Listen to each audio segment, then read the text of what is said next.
അപ്പൊ നമുക്ക് ആ ഒരു സിലബസിലേക്ക് നോക്കുമ്പോഴെന്ന് വെച്ച് കഴിഞ്ഞാൽ നമുക്ക് ബേസിക് മെക്കാനിക്കലില് കുറെ അധികം ടോപ്പിക് ഉണ്ട്. പക്ഷേ നമുക്ക് വളരെ ഡീപ്പായിട്ടുള്ള രീതിയിലുള്ള ഒരു ക്വസ്റ്റ്യൻ ചോദിക്കുന്നതാലായിട്ടല്ല ഈ ഒരു ബേസിക് ആയതുകൊണ്ട് തന്നെ നമുക്ക് അത്ര വലിയ ഡീപ്പ് നോളജ് വേണമെന്നില്ല. പക്ഷെ നമുക്കൊരു ബേസിക് നോളജ് എല്ലാ ഒരു കൺസെപ്റ്റ്, അതായത് തെർമോഡൈനാമിക്സ് ആയാലും എനർജി കൺവേർഷൻ ആയാലും, അപ്പൊ അതിലെല്ലാത്തിലും നമുക്ക് വേണം. അപ്പൊ നമുക്ക് ഓരോ ടോപ്പിക്കും ഇൻഡിവിജ്വൽ ആയിട്ട് എടുത്തിട്ട് അതിൽ നിന്ന് ചോദിക്കാൻ സാധ്യതയുള്ള, പ്രത്യേകിച്ച് കഴിഞ്ഞ എക്സാമിന് ചോദിച്ചിട്ടുള്ള ക്വസ്റ്റ്യൻസ് അതിന്റെ ഒരു കുറച്ചൊരു മോഡൽ മാറ്റിയൊക്കെ ഉള്ള ഒരു രീതിയിലൊക്കെയാണ് നമ്മൾ ഇന്ന് ഒരു സെഷനായിട്ട് കുറച്ച് ക്വസ്റ്റ്യൻസ് ഡിസ്കസ് ചെയ്യുന്നത്. അപ്പൊ നമുക്ക് ഫസ്റ്റ് നമുക്ക് തെർമോഡൈനാമിക്സ് എന്നുള്ള ഒരു പോർഷനിൽ നിന്നുള്ള 2-3 ക്വസ്റ്റ്യൻസ് ഡിസ്കസ് ചെയ്യാം. അപ്പൊ ഫസ്റ്റ് ക്വസ്റ്റ്യൻ എന്ന് വെച്ച് കഴിഞ്ഞാല് നമ്മുടെ അസിസ്റ്റന്റ് മാനേജറിന് റീസെന്റ് ചോദിച്ചിട്ടുള്ളതാണ്. അപ്പൊ ഹീറ്റ് ആൻഡ് ഹീറ്റും വർക്കും എന്താണെന്നാണ് ചോദിച്ചേക്കുന്നത്. അപ്പൊ ഫസ്റ്റ് ഓപ്ഷൻ എ എന്ന് വെച്ച് കഴിഞ്ഞാൽ intensive property, B extensive property ഉണ്ട്, സി പോയിന്റ് ഫംഗ്ഷൻ ആണോ, അതോ ഡി പാത്ത് ഫംഗ്ഷൻ ആണോ. അപ്പൊ നമുക്ക് 4 ഓപ്ഷൻസ് ഉണ്ട്. അപ്പൊ നമുക്ക് ബേസിക്കലി ഈ ഒരു ക്വസ്റ്റ്യൻ ആൻസറിലേക്ക് എത്തുന്നതിന് മുമ്പ് ജസ്റ്റ് എന്താണ് പ്രോപ്പർട്ടി എന്ന് പറയാം. അതായത് ഇപ്പൊ നമ്മളിപ്പോ ഒരു സിസ്റ്റം എടുക്കാം, ഒരു തെർമോഡൈനാമിക് സിസ്റ്റം, നമ്മളെല്ലാം പഠിച്ചിട്ടുള്ളതാണ് കാര്യം തന്നെ. അതായത് തെർമോഡൈനാമിക് സിസ്റ്റം എന്ന് പറയുമ്പോഴത്തേക്കും ഫോർ എക്സാമ്പിൾ ഞാനിപ്പോ ഒരു കണ്ടെയ്നറിലുള്ള ഗ്യാസിന്റെ കേസ് എടുക്കുകയാണെങ്കിൽ അതിന്റെ ആ ഒരു പർട്ടിക്കുലർ സ്റ്റേറ്റിലായിരിക്കും ആ ഒരു സിസ്റ്റം ഉണ്ടാവുക. അപ്പൊ ആ ഒരു സ്റ്റേറ്റിന് മെൻഷൻ ചെയ്യാൻ, അതായത് ആ ഒരു പർട്ടിക്കുലർ സ്റ്റേറ്റില് ഇതായിരിക്കും ഇതിന്റെ ടെമ്പറേച്ചർ, അല്ലെങ്കിൽ ഇതായിരിക്കും ഇതിന്റെ പ്രഷർ. അപ്പൊ ആ ഒരു 2 കാര്യങ്ങൾ നമുക്ക് പറഞ്ഞു കഴിഞ്ഞാൽ ആ ഒരു കംപ്ലീറ്റ് സിസ്റ്റത്തെ നമുക്ക് ഡിഫൈൻ ചെയ്യാൻ പറ്റും. അപ്പൊ അങ്ങനെ ഒരു സിസ്റ്റത്തെ ഡിഫൈൻ ചെയ്യാൻ യൂസ് ചെയ്യുന്ന കാര്യങ്ങളെയാണ് നമ്മൾ പ്രോപ്പർട്ടീസ് എന്നുകൊണ്ട് ഉദ്ദേശിക്കുന്നത്. അപ്പൊ നമുക്ക് നോർമലി അറിയാം, അതായത് ഹീറ്റും വർക്കും എന്ന് വെച്ച് കഴിഞ്ഞാൽ ഒരിക്കലും പ്രോപ്പർട്ടി അല്ല. ഇവിടെ തന്നെ 2 ഓപ്ഷൻസ് ഉണ്ട്, ഇന്റൻസീവ് പ്രോപ്പർട്ടി ഉണ്ട്, എക്സ്റ്റൻസീവ് പ്രോപ്പർട്ടി ഉണ്ട്. അപ്പൊ ഇന്റൻസീവ് പ്രോപ്പർട്ടി എന്താണ്? ഇന്റൻസീവ് പ്രോപ്പർട്ടി എന്ന് വെച്ച് കഴിഞ്ഞാൽ എന്താ, ഒരു പ്രോപ്പർട്ടി മാസിന് ഇൻഡിപെൻഡന്റ് ആയിട്ടുള്ളതായിരിക്കണം. അതായത് ഇപ്പൊ ഞാൻ ഒരു സിസ്റ്റത്തിന്റെ ടെമ്പറേച്ചർ പറയാം. അപ്പൊ ടെമ്പറേച്ചർ ഞാനിപ്പോ 30 ഡിഗ്രി സെൽഷ്യസ് എന്ന് പറഞ്ഞു. അപ്പൊ അതിൽ നിന്ന് ആ ഒരു സിസ്റ്റത്തിന്റെ ഒരു മിനിയേച്ചർ പാർട്ട്, അതായത് ആ ഒരു ഗ്യാസിന്റെ ഒരു ചെറിയൊരു ഗ്യാസ് പോർഷൻ എടുത്ത് ഞാൻ മറ്റൊരു കണ്ടെയ്നറിലേക്ക് ട്രാൻസ്ഫർ ചെയ്തു. അപ്പൊ അതിന്റെ ടെമ്പറേച്ചർ ഞാൻ എത്ര ആണെന്ന് ചോദിച്ചു കഴിഞ്ഞാൽ അത് ചെറിയൊരു പോർഷനോട് എടുത്ത് മാറ്റിയെങ്കിലും അതിന്റെ ടെമ്പറേച്ചർ 30 ഡിഗ്രി തന്നെ ആയിരിക്കും. കാര്യം അതിൽ നിന്നാണ് നമ്മൾ മാറ്റിയത്. അതായത് അവിടെ എത്ര മാസം ഉണ്ടെന്നത് ഡിപ്പെൻഡ് ചെയ്യുന്നില്ല. അതാണ് നമ്മൾ ഇന്റൻസീവ് പ്രോപ്പർട്ടി എന്ന്. അത് നിങ്ങൾക്ക് അറിയാലോ. ഇനിയിപ്പോ എക്സ്റ്റൻസീവ് പ്രോപ്പർട്ടി എന്ന് വെച്ച് കഴിഞ്ഞാൽ എന്താ, അതായത് മാസിനെ ഡിപ്പെൻഡ് ചെയ്യുന്നത്. ഇപ്പൊ മാസിനെ ഡിപ്പെൻഡ് ചെയ്യുന്ന പ്രോപ്പർട്ടി നമുക്ക് ഇഷ്ടംപോലെ അറിയാം. അതായത് ഇപ്പം വോളിയം ഇറ്റ്സെൽഫ്, അതായത് ഒരു 10 കിലോഗ്രാം ഉള്ള ഒരു ഗ്യാസിന്റെ വോളിയം ആയിരിക്കില്ല 1 കിലോഗ്രാം. അതായത് വോളിയം മാസിനനുസരിച്ച് ഡിപ്പെൻഡന്റ് ആണ്. അതാണ് എക്സ്റ്റൻസീവ് പ്രോപ്പർട്ടി എന്ന് ഉദ്ദേശിക്കുന്നത്. അപ്പൊ നമ്മുടെ ഈ ഒരു ക്വസ്റ്റ്യൻ എന്ന് വെച്ച് കഴിഞ്ഞാൽ ഹീറ്റും വർക്കും ഒരിക്കലും പ്രോപ്പർട്ടി അല്ല. പിന്നെ ഉള്ളതെന്ന് വെച്ച് കഴിഞ്ഞാൽ പാത്ത് ഫംഗ്ഷൻ ആണോ പോയിന്റ് ഫംഗ്ഷൻ ആണോ എന്നാ. അപ്പം ഞാൻ അതിനൊരു എക്സാമ്പിൾ പറഞ്ഞുതരാം. അതായത് ഇപ്പൊ നമ്മള് ഒരു സിസ്റ്റത്തിന് ഒരു സ്റ്റേറ്റിൽ നിന്ന് മറ്റൊരു സ്റ്റേറ്റിലേക്ക് നമ്മളൊരു തെർമോഡൈനാമിക് പ്രോസസ്സിലൂടെ കൺവേർട്ട് ചെയ്തു. അപ്പൊ നമുക്ക് ആ ഒരു സ്റ്റേറ്റിൽ നിന്ന് മറ്റൊരു സ്റ്റേറ്റിലേക്ക് വേണമെങ്കിൽ നമുക്കൊരു കോൺസ്റ്റന്റ് ടെമ്പറേച്ചർ പ്രോസസ്സിലൂടെ കൺവേർട്ട് ചെയ്യാം. ചിലപ്പോൾ നമ്മൾ അഡിയബാറ്റിക് പ്രോസസ്സിലൂടെ ആയിരിക്കും കൺവേർട്ട് ചെയ്യുന്നത്. അപ്പം അതിനർത്ഥം എന്താ, നമുക്ക് ഓരോ പ്രോസസ്സിനനുസരിച്ച് നമുക്ക് അവിടെ ആ ഒരു പ്രോസസ്സിലുള്ള ഹീറ്റ് ഇന്ററാക്ഷനും വർക്ക് ഇന്ററാക്ഷനും ഒക്കെ ഡിഫറെന്റ് ആയിരിക്കും. അതായത് ഏത് പാത്തിലൂടെയാണ് ആ ഒരു പ്രോസസ്സ് നടക്കുന്നതെന്നനുസരിച്ചിട്ട് നമ്മുടെ ഹീറ്റിന്റെ വർക്കിന്റെ എമൗണ്ട് മാറും. അതുകൊണ്ട് തന്നെ ഹീറ്റും വർക്കും എന്താണ്, അതായത് ആ ഒരു പോയിന്റിനെ അല്ല, അതായത് ഫൈനൽ പോയിന്റിനെ മാത്രമല്ല ഡിപ്പെൻഡ് ചെയ്യുന്നത്, മറിച്ച് എന്തിനെ ഡിപ്പെൻഡ് ചെയ്യും, ആ ഒരു പാത്തിനെ ഡിപ്പെൻഡ് ചെയ്യും. അതുകൊണ്ട് തന്നെ നമ്മുടെ ഈ ഒരു പർട്ടിക്കുലർ ക്വസ്റ്റ്യന്റെ ആൻസർ എന്ന് വെച്ച് കഴിഞ്ഞാൽ ഓപ്ഷൻ ഡി പാത്ത് ഫംഗ്ഷൻ ആണ്. അതായത് ഹീറ്റും വർക്കും പാത്ത് ഫംഗ്ഷൻ ആണ്. അപ്പൊ ഈ ഒരു ക്വസ്റ്റ്യൻ തന്നെ വേറെ രീതിയിൽ ചോദിക്കാം. അതായത് പിന്നെ നേരെ തിരിച്ചും ചോദിക്കാം. അതായത് പോയിന്റ് ഫംഗ്ഷൻ എക്സാമ്പിൾ എന്താണ്, അല്ലെങ്കിൽ പാത്ത് ഫംഗ്ഷൻ എക്സാമ്പിൾ എന്താണ്, ആ ഒരു രീതിയിലും ഈ ക്വസ്റ്റ്യൻസ് നമുക്ക് ആ ഒരു രീതിയിൽ ചോദിക്കാവുന്നതാണ്. അപ്പൊ ഫസ്റ്റ് ക്വസ്റ്റ്യൻ ആ ഒരു കൺസെപ്റ്റ് നിങ്ങൾക്ക് മനസ്സിലായെങ്കിൽ നമുക്കൊരു മെസ്സേജ് ഒക്കെ വിടാം. മനസ്സിലായല്ലോ? എന്തെങ്കിലും ഡൗട്ട് ഉണ്ടോ? ആദ്യത്തെ ക്വസ്റ്റ്യൻ നമുക്കൊരു ഇന്ററാക്റ്റീവ് സെഷൻ ആണ് വേണ്ടത്. എന്നാലേ നിങ്ങൾക്കും ആ ഒരു സെഷൻ കൊണ്ട് എന്തെങ്കിലും യൂസ് ഉണ്ടാവുള്ളൂ. അപ്പൊ നിങ്ങൾ എന്തെങ്കിലും ഇന്ററാക്റ്റീവ് ആയിട്ട് മെസ്സേജ് ഒക്കെ അയക്കുക. അതായത് പോയിന്റ് ഫംഗ്ഷൻ എന്ന് വെച്ച് കഴിഞ്ഞാൽ ഞാനിപ്പോ ഒരു എക്സാമ്പിൾ പറയാം. അതായത് ഒരു പർട്ടിക്കുലർ പോയിന്റ്, അതായത് ഇപ്പൊ നമ്മളൊരു കണ്ടെയ്നറിൽ ഒരു ഗ്യാസ് എടുത്തു. അപ്പൊ അതിന്റെ ടെമ്പറേച്ചർ 100 കെൽവിൻ ആണെന്ന് വെച്ചു, അതിന്റെ പ്രഷർ 1 ബാർ ആണ്. ഈ ഒരു സിസ്റ്റത്തിന് ഞാൻ ഒരു തെർമോഡൈനാമിക് പ്രോസസ് വെച്ചിട്ട് ലെറ്റ്സ് ഒരു 200 ഡിഗ്രി സെൽഷ്യസ് ആ ഒരു 200 കെൽവിൻ എന്നുള്ള ഒരു ടെമ്പറേച്ചറിലേക്ക് മാറ്റുന്നു. അതായത് സ്റ്റേറ്റ് 1ൽ നിന്ന് സ്റ്റേറ്റ് 2ലേക്ക് പോകുന്നു. അപ്പൊ എനിക്ക് പല രീതിയിൽ എനിക്ക് കൊണ്ടുപോകാം. വേണമെങ്കിൽ ചിലപ്പോൾ എനിക്ക് ഒരു കോൺസ്റ്റന്റ് പ്രഷർ പ്രോസസ്സിലൂടെ കൊണ്ടുപോകാം, അല്ലെങ്കിൽ കോൺസ്റ്റന്റ് അഡയബാറ്റിക് പ്രോസസ്സിലൂടെ കൊണ്ടുപോകാം. അപ്പൊ ഏതൊക്കെ പ്രോസസ്സിൽ കൂടെ കൊണ്ടുപോയി കഴിഞ്ഞാൽ എന്റെ ഫൈനൽ ആ ഒരു പോയിന്റിലെ ടെമ്പറേച്ചർ എന്ന് വെച്ചാൽ 200 കെൽവിൻ ആണ്. അപ്പൊ എനിക്ക് പറയാം ആ ഒരു പ്രോസസ്സിലെ ടെമ്പറേച്ചർ എന്ന് വെച്ച് കഴിഞ്ഞാൽ ഒരു പോയിന്റ് ഫംഗ്ഷൻ ആണ്. കാര്യം എന്ന് വെച്ച് കഴിഞ്ഞാൽ ഏത് പ്രോസസ്സിൽ കൂടെ കൊണ്ടുപോയി കഴിഞ്ഞാലും അവസാനമുള്ള പോയിന്റ് എന്ന് വെച്ച് കഴിഞ്ഞാൽ 200 കെൽവിൻ ആയിരിക്കും. അതായത് പാർട്ടിന് ഡിപ്പെൻഡ് ചെയ്യത്തില്ല. അതായത് ഫൈനൽ ടെമ്പറേച്ചർ എന്ന് വെച്ച് കഴിഞ്ഞാൽ 200 ഫിക്സഡ് ആണ്. അതിപ്പോ ഞാൻ കോൺസ്റ്റന്റ് ടെമ്പറേച്ചർ കോൺസ്റ്റന്റ്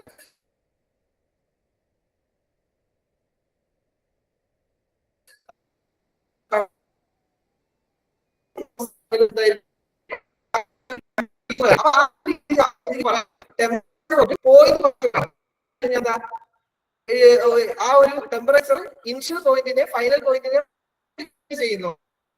അങ്ങനെയാണ് പോയിന്റ് ഫംഗ്ഷൻ പറയുന്നത്. ഹീറ്റ് എന്ന് വെച്ച് കഴിഞ്ഞാൽ ആ ഒരു പാർട്ടിന് ഡിപ്പെൻഡ് ചെയ്യും. അതുകൊണ്ട് തന്നെ അതൊരു പാർട്ട് ഫംഗ്ഷൻ ക്ലിയർ ആയ മതി.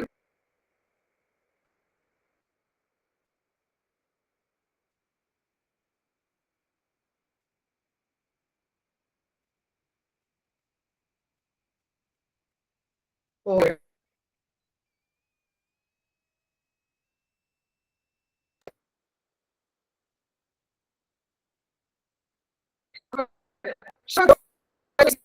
ഈ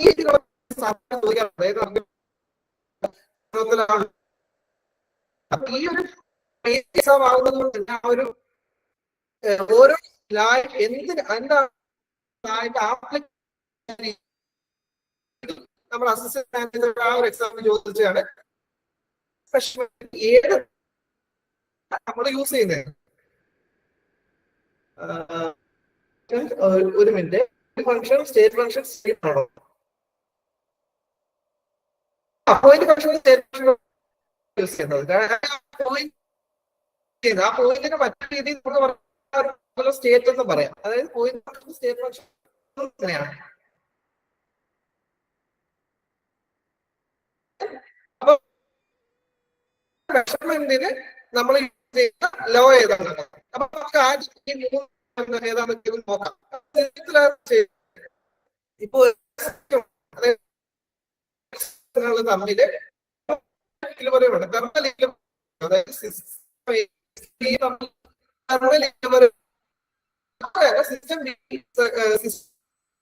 തെർമൽ സിസ്റ്റം സിയും തെർമൽ ആണ്. അതാണ് ഉദ്ദേശിക്കുന്നത്. ഇതിപ്പോ നമ്മള് വോയിസ്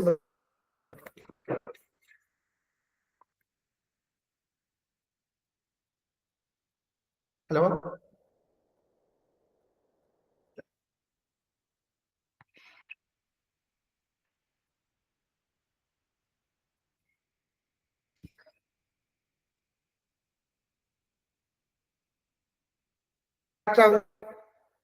ഓക്കെ,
ഇപ്പം ക്ലിയർ ആവുന്നുണ്ടോ?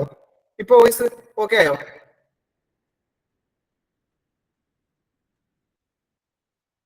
Okay okay okay. അപ്പൊ ബാക്ക് ടു ദ ക്വസ്റ്റ്യൻ. അപ്പൊ സീറോത്ത് ലാ എന്ന് വെച്ച് കഴിഞ്ഞാൽ ഞാൻ പറഞ്ഞതുപോലെ തന്നെ ഒരു ഇപ്പൊ 3 സിസ്റ്റം ഉണ്ട്. അതായത് system A, system B, system C. അപ്പൊ സിസ്റ്റം എയും ബിയും തമ്മിൽ തെർമൽ ഇക്വിലിബ്രിയം ആണ്. അതായത് അതിന്റെ രണ്ടിന്റെ ടെമ്പറേച്ചർ ഈക്വൽ ആണ്. അതേപോലെ തന്നെ സിസ്റ്റം ബിയിലെ സിയുടെ ടെമ്പറേച്ചർ ഈക്വൽ ആണെങ്കിൽ നമുക്ക് ഒബ്വിയസ്ലി ആ ഒരു കോമൺ സെൻസ് കൊണ്ട് പറയാം എയുടെയും സിയും ടെമ്പറേച്ചർ ഈക്വൽ ആയിരിക്കും. അതായത് എ സിയും തെർമോഡൈനാമിക് ഇക്വിലിബ്രിയത്തിലായിരിക്കും, തെർമൽ ഇക്വിലിബ്രിയത്തിലായിരിക്കും.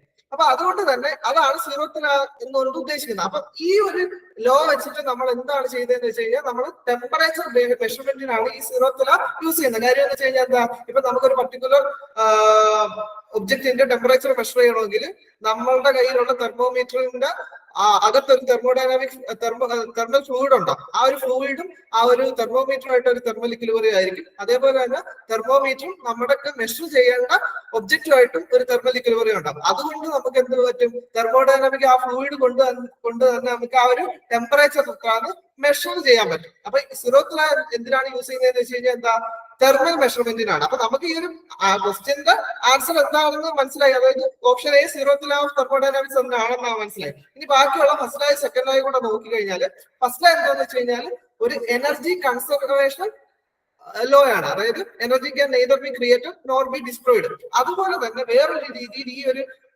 കൺസെപ്റ്റ് ചെയ്ത് ചോദിക്കുന്നതെന്ന് വെച്ച് കഴിഞ്ഞാൽ ഫസ്റ്റ് ലാ എന്തിനാണ് യൂസ് ചെയ്യുന്നത്. അപ്പൊ ഫസ്റ്റ് ലാ നമുക്ക് പറയാം എനർജി കൺസർവേഷൻ ആണ് യൂസ് ചെയ്യുന്നത്. അതേപോലെ തന്നെ മറ്റൊരു ഇമ്പോർട്ടന്റ് ആയിട്ടുള്ള ഒരു പോയിന്റ് എന്ന് വെച്ച് കഴിഞ്ഞാൽ ഫസ്റ്റ് ലോ കൊണ്ട് നമ്മൾ ഡിഫൈൻ ചെയ്ത ഒരു പ്രോപ്പർട്ടിയാണ് ഇന്റേണൽ എനർജി. അതായത് ആ ഒരു കാര്യം കൂടെ നിങ്ങൾ ഓർത്തിരിക്കണം. ഇന്റേണൽ എനർജി എന്ന് വെച്ച് കഴിഞ്ഞാൽ ഫസ്റ്റ് ലോ കൊണ്ട് ഡിഫൈൻ ചെയ്ത ഒരു പ്രോപ്പർട്ടിയാണ്. ഇനിയിപ്പോ നമ്മൾ സെക്കൻഡ് ലായിലേക്ക് പോയി കഴിഞ്ഞാൽ സെക്കൻഡ് ലാ എന്താണ് അവിടെ ഒരു കോയിൻ ചെയ്ത ടേം എന്താന്ന് വെച്ച് കഴിഞ്ഞാൽ എൻട്രോപ്പിയാണ്.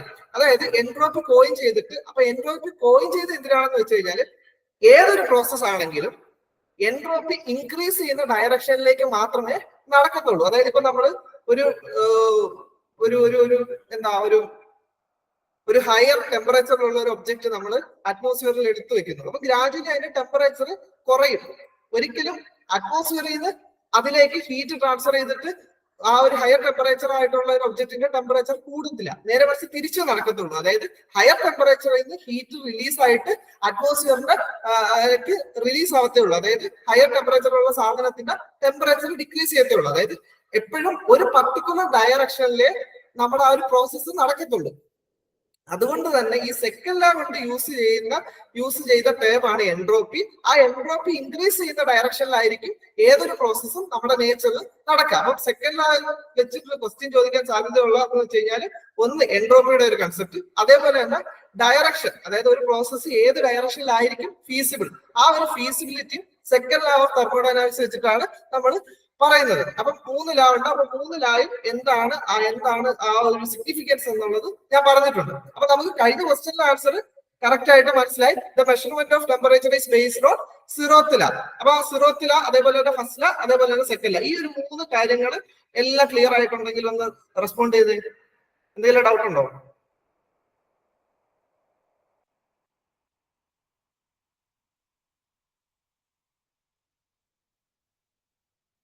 Okay okay okay. അപ്പൊ നമുക്ക് നെക്സ്റ്റ് ക്വസ്റ്റ്യനിലേക്ക് പ്രൊസീഡ് ചെയ്യാം. നെക്സ്റ്റ് ക്വസ്റ്റ്യൻ എന്ന് വെച്ച് കഴിഞ്ഞാൽ which law of thermodynamics distinguish between reversible and irreversible process? അപ്പൊ നമ്മൾ ഓൾറെഡി സെക്കൻഡ് ലായും ഫസ്റ്റ് ലായും അതേപോലെ സീറോത്ത് ലായും പറഞ്ഞു. അപ്പൊ ഇവിടെ ചോദിച്ചേക്കുന്നത് എന്താ, റിവേഴ്സിബിൾ പ്രോസസ്സും ഇറിവേഴ്സിബിൾ പ്രോസസ്സിനെ തമ്മിൽ ഡിസ്റ്റിങ്വിഷ് ചെയ്യുന്നത്. അപ്പൊ ഞാൻ സെക്കൻഡ് ലാ പറഞ്ഞപ്പോഴത്തേക്ക് എന്താ പറഞ്ഞു നിങ്ങളുടെ അടുത്ത് പറഞ്ഞതെന്ന് വെച്ച് കഴിഞ്ഞാൽ, സെക്കൻഡ് ലാ പറഞ്ഞപ്പോ ഞാൻ എന്താ പറഞ്ഞതെന്ന് വെച്ച് കഴിഞ്ഞാൽ ഏതൊരു ഡയറക്ഷനിലാണ് നമ്മുടെ ഒരു ഹീറ്റ്, അതായത് ഏതൊരു ഡയറക്ഷനിലാണ് നമ്മുടെ ആ ഒരു പ്രോസസ്സ് പ്രൊസീഡ് ചെയ്യുന്നത്, അതായത് ഫീസിബിൾ ആവുന്നത്, അത് നമുക്ക് പറഞ്ഞു തരുന്നത് സെക്കൻഡ് ലാ എന്ന് പറഞ്ഞു അല്ലെ. സെക്കൻഡ് ലാ ആണ് ഏതൊരു ഡയറക്ഷനിലാണ് ഒരു പ്രോസസ്സ് നടക്കുന്നതെന്ന് ഞാൻ പറഞ്ഞിട്ടുണ്ട്. അപ്പം ഇവിടെ ചോദിച്ചേക്കുന്നത് എന്ന് വെച്ച് കഴിഞ്ഞാൽ റിവേഴ്സിബിൾ, അതായത് ഒരു പ്രോസസ്സ് 2 ഡയറക്ഷനിലും നടക്കുന്നു, അതായത് അതോ ഇറിവേഴ്സിബിൾ പ്രോസസ് എന്ന് വെച്ചാൽ ഒരു പർട്ടിക്കുലർ ഡയറക്ഷനിലെ മാറ്റും. അപ്പൊ ഈ ഒരു തെർമോഡൈനാമിക് പ്രോസസ്സിന്റെ ഡയറക്ഷനെയാണ് ഇവിടെ ചോദിക്കുന്നത്. അപ്പൊ ഡയറക്ഷന് യൂസ്ഫുൾ ആയിട്ടുള്ള ലോ ഏതാണെന്നാണ് ഈ ഒരു ക്വസ്റ്റ്യനിൽ ചോദിച്ചേക്കുന്നത്. അപ്പൊ നിങ്ങളൊന്ന് പറഞ്ഞേ, ഇപ്പൊ ഓപ്ഷൻ എ ആയിരിക്കോ, ബി ആയിരിക്കോ, സി ആയിരിക്കോ, ഡി ആയിരിക്കോ? ചാറ്റ് ബോക്സിൽ പറഞ്ഞേ എന്തായിരിക്കും ഇതിന്റെ ആൻസർ. അതായത് ഡയറക്ഷൻ ആണ് ചോദിക്കുന്നത്, ഒരു പ്രോസസ്സിന്റെ ഡയറക്ഷൻ. പറ. തെറ്റോ ശരിയായിക്കോട്ടെ, നമുക്കൊന്ന് ഞാൻ ഒരു കൺസെപ്റ്റ് പറഞ്ഞു തന്നിട്ടുണ്ട്, അത് ജസ്റ്റ് നിങ്ങളൊന്ന് അപ്ലൈ ചെയ്യും.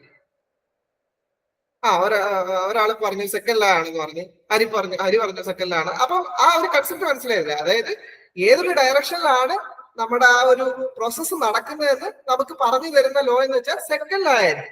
അപ്പൊ സെക്കൻഡ് ലാ ആണ് ഏതൊരു ഡയറക്ഷനിലാണ് ആ ഒരു പ്രോസസ്സ് നടക്കുന്നതെന്ന് പറഞ്ഞു തന്നത്. അപ്പൊ അതുകൊണ്ട് തന്നെ റിവേഴ്സിബിൾ ആണോ എന്ന് ഡിസ്റ്റിങ്വിഷ് ചെയ്യുന്ന ലോ എന്ന് വെച്ച് കഴിഞ്ഞാൽ സെക്കൻഡ് ലോ ആയിരുന്നു.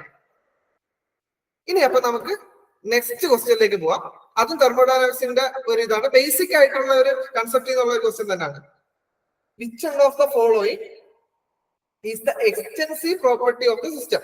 Extensive property of the system density പറഞ്ഞിട്ടുണ്ട്, വോളിയം പറഞ്ഞിട്ടുണ്ട്, പ്രഷർ പറഞ്ഞിട്ടുണ്ട്, ടെമ്പറേച്ചർ പറഞ്ഞിട്ടുണ്ട്. ഇപ്പൊ ഞാൻ ഓൾറെഡി ഇന്റൻസീവ് പ്രോപ്പർട്ടിയും എക്സ്റ്റെൻസീവ് പ്രോപ്പർട്ടിയും ഫസ്റ്റ് ക്വസ്റ്റ്യനിൽ എക്സ്പ്ലെയിൻ ചെയ്തതാണ്. അതായത് മാസിനെ ഡിപ്പെൻഡ് ചെയ്തതാണെങ്കിൽ ഒരു പ്രോപ്പർട്ടി മാസിനെ ഡിപ്പെൻഡ് ചെയ്യുന്നതാണെങ്കിൽ അത് ഇന്റൻസീവ് പ്രോപ്പർട്ടിയും എക്സ്റ്റെൻസീവ് പ്രോപ്പർട്ടിയും, മാസിന് ഇൻഡിപെൻഡന്റ് ആയിട്ടുള്ളത്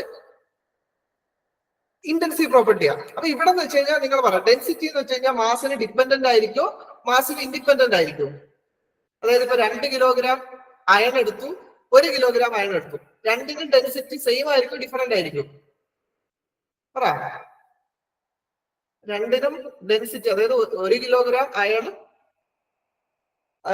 2 കിലോഗ്രാം അയൺ ഞാൻ എടുത്തു, രണ്ടിനും സെയിം ആയിരിക്കും ഡെൻസിറ്റി. അതുകൊണ്ട് തന്നെ അതെന്തായിരിക്കും? ഇന്റൻസീവ് പ്രോപ്പർട്ടിയാണ്. അത് ഇന്റൻസീവ് പ്രോപ്പർട്ടി. അത് നമ്മുടെ ഏത് പറയുന്ന ഡെൻസിറ്റി ഇന്റൻസീവ് പ്രോപ്പർട്ടി. ഇനിയിപ്പോ വോളിയം എടുക്കുമ്പോൾ നോക്ക്, 1 കിലോഗ്രാം മാറ്ററിന്റെയും 2 കിലോഗ്രാം മാറ്ററിന്റെയും വോളിയം സെയിം ആയിരിക്കും? ഇല്ല, കാര്യം ഡിഫറെന്റ് ആയിരിക്കും. അപ്പൊ അതെന്തായിരിക്കും? ഇന്റൻസീവ് പ്രോപ്പർട്ടി ആയിരിക്കും, എക്സ്റ്റെൻസീവ് പ്രോപ്പർട്ടി ആയിരിക്കും?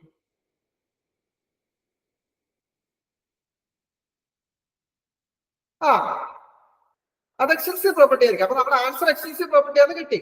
അതേപോലെ തന്നെ ഈ പ്രഷർ ആണെങ്കിൽ പോലും അതും മാസിന് ഡിപ്പെൻഡന്റ് ആയിരിക്കും, ഇൻഡിപെൻഡന്റ് ആയിരിക്കും. കാര്യം ഇപ്പൊ നമ്മൾ ഒരു അറ്റ്മോസ്ഫിയറിന്റെ മുകളിൽ 1 ലിറ്റർ വെള്ളം തുറന്നു വെച്ചു, അതേപോലെ തന്നെ 10 ലിറ്റർ വെള്ളം തുറന്നു വെച്ചു.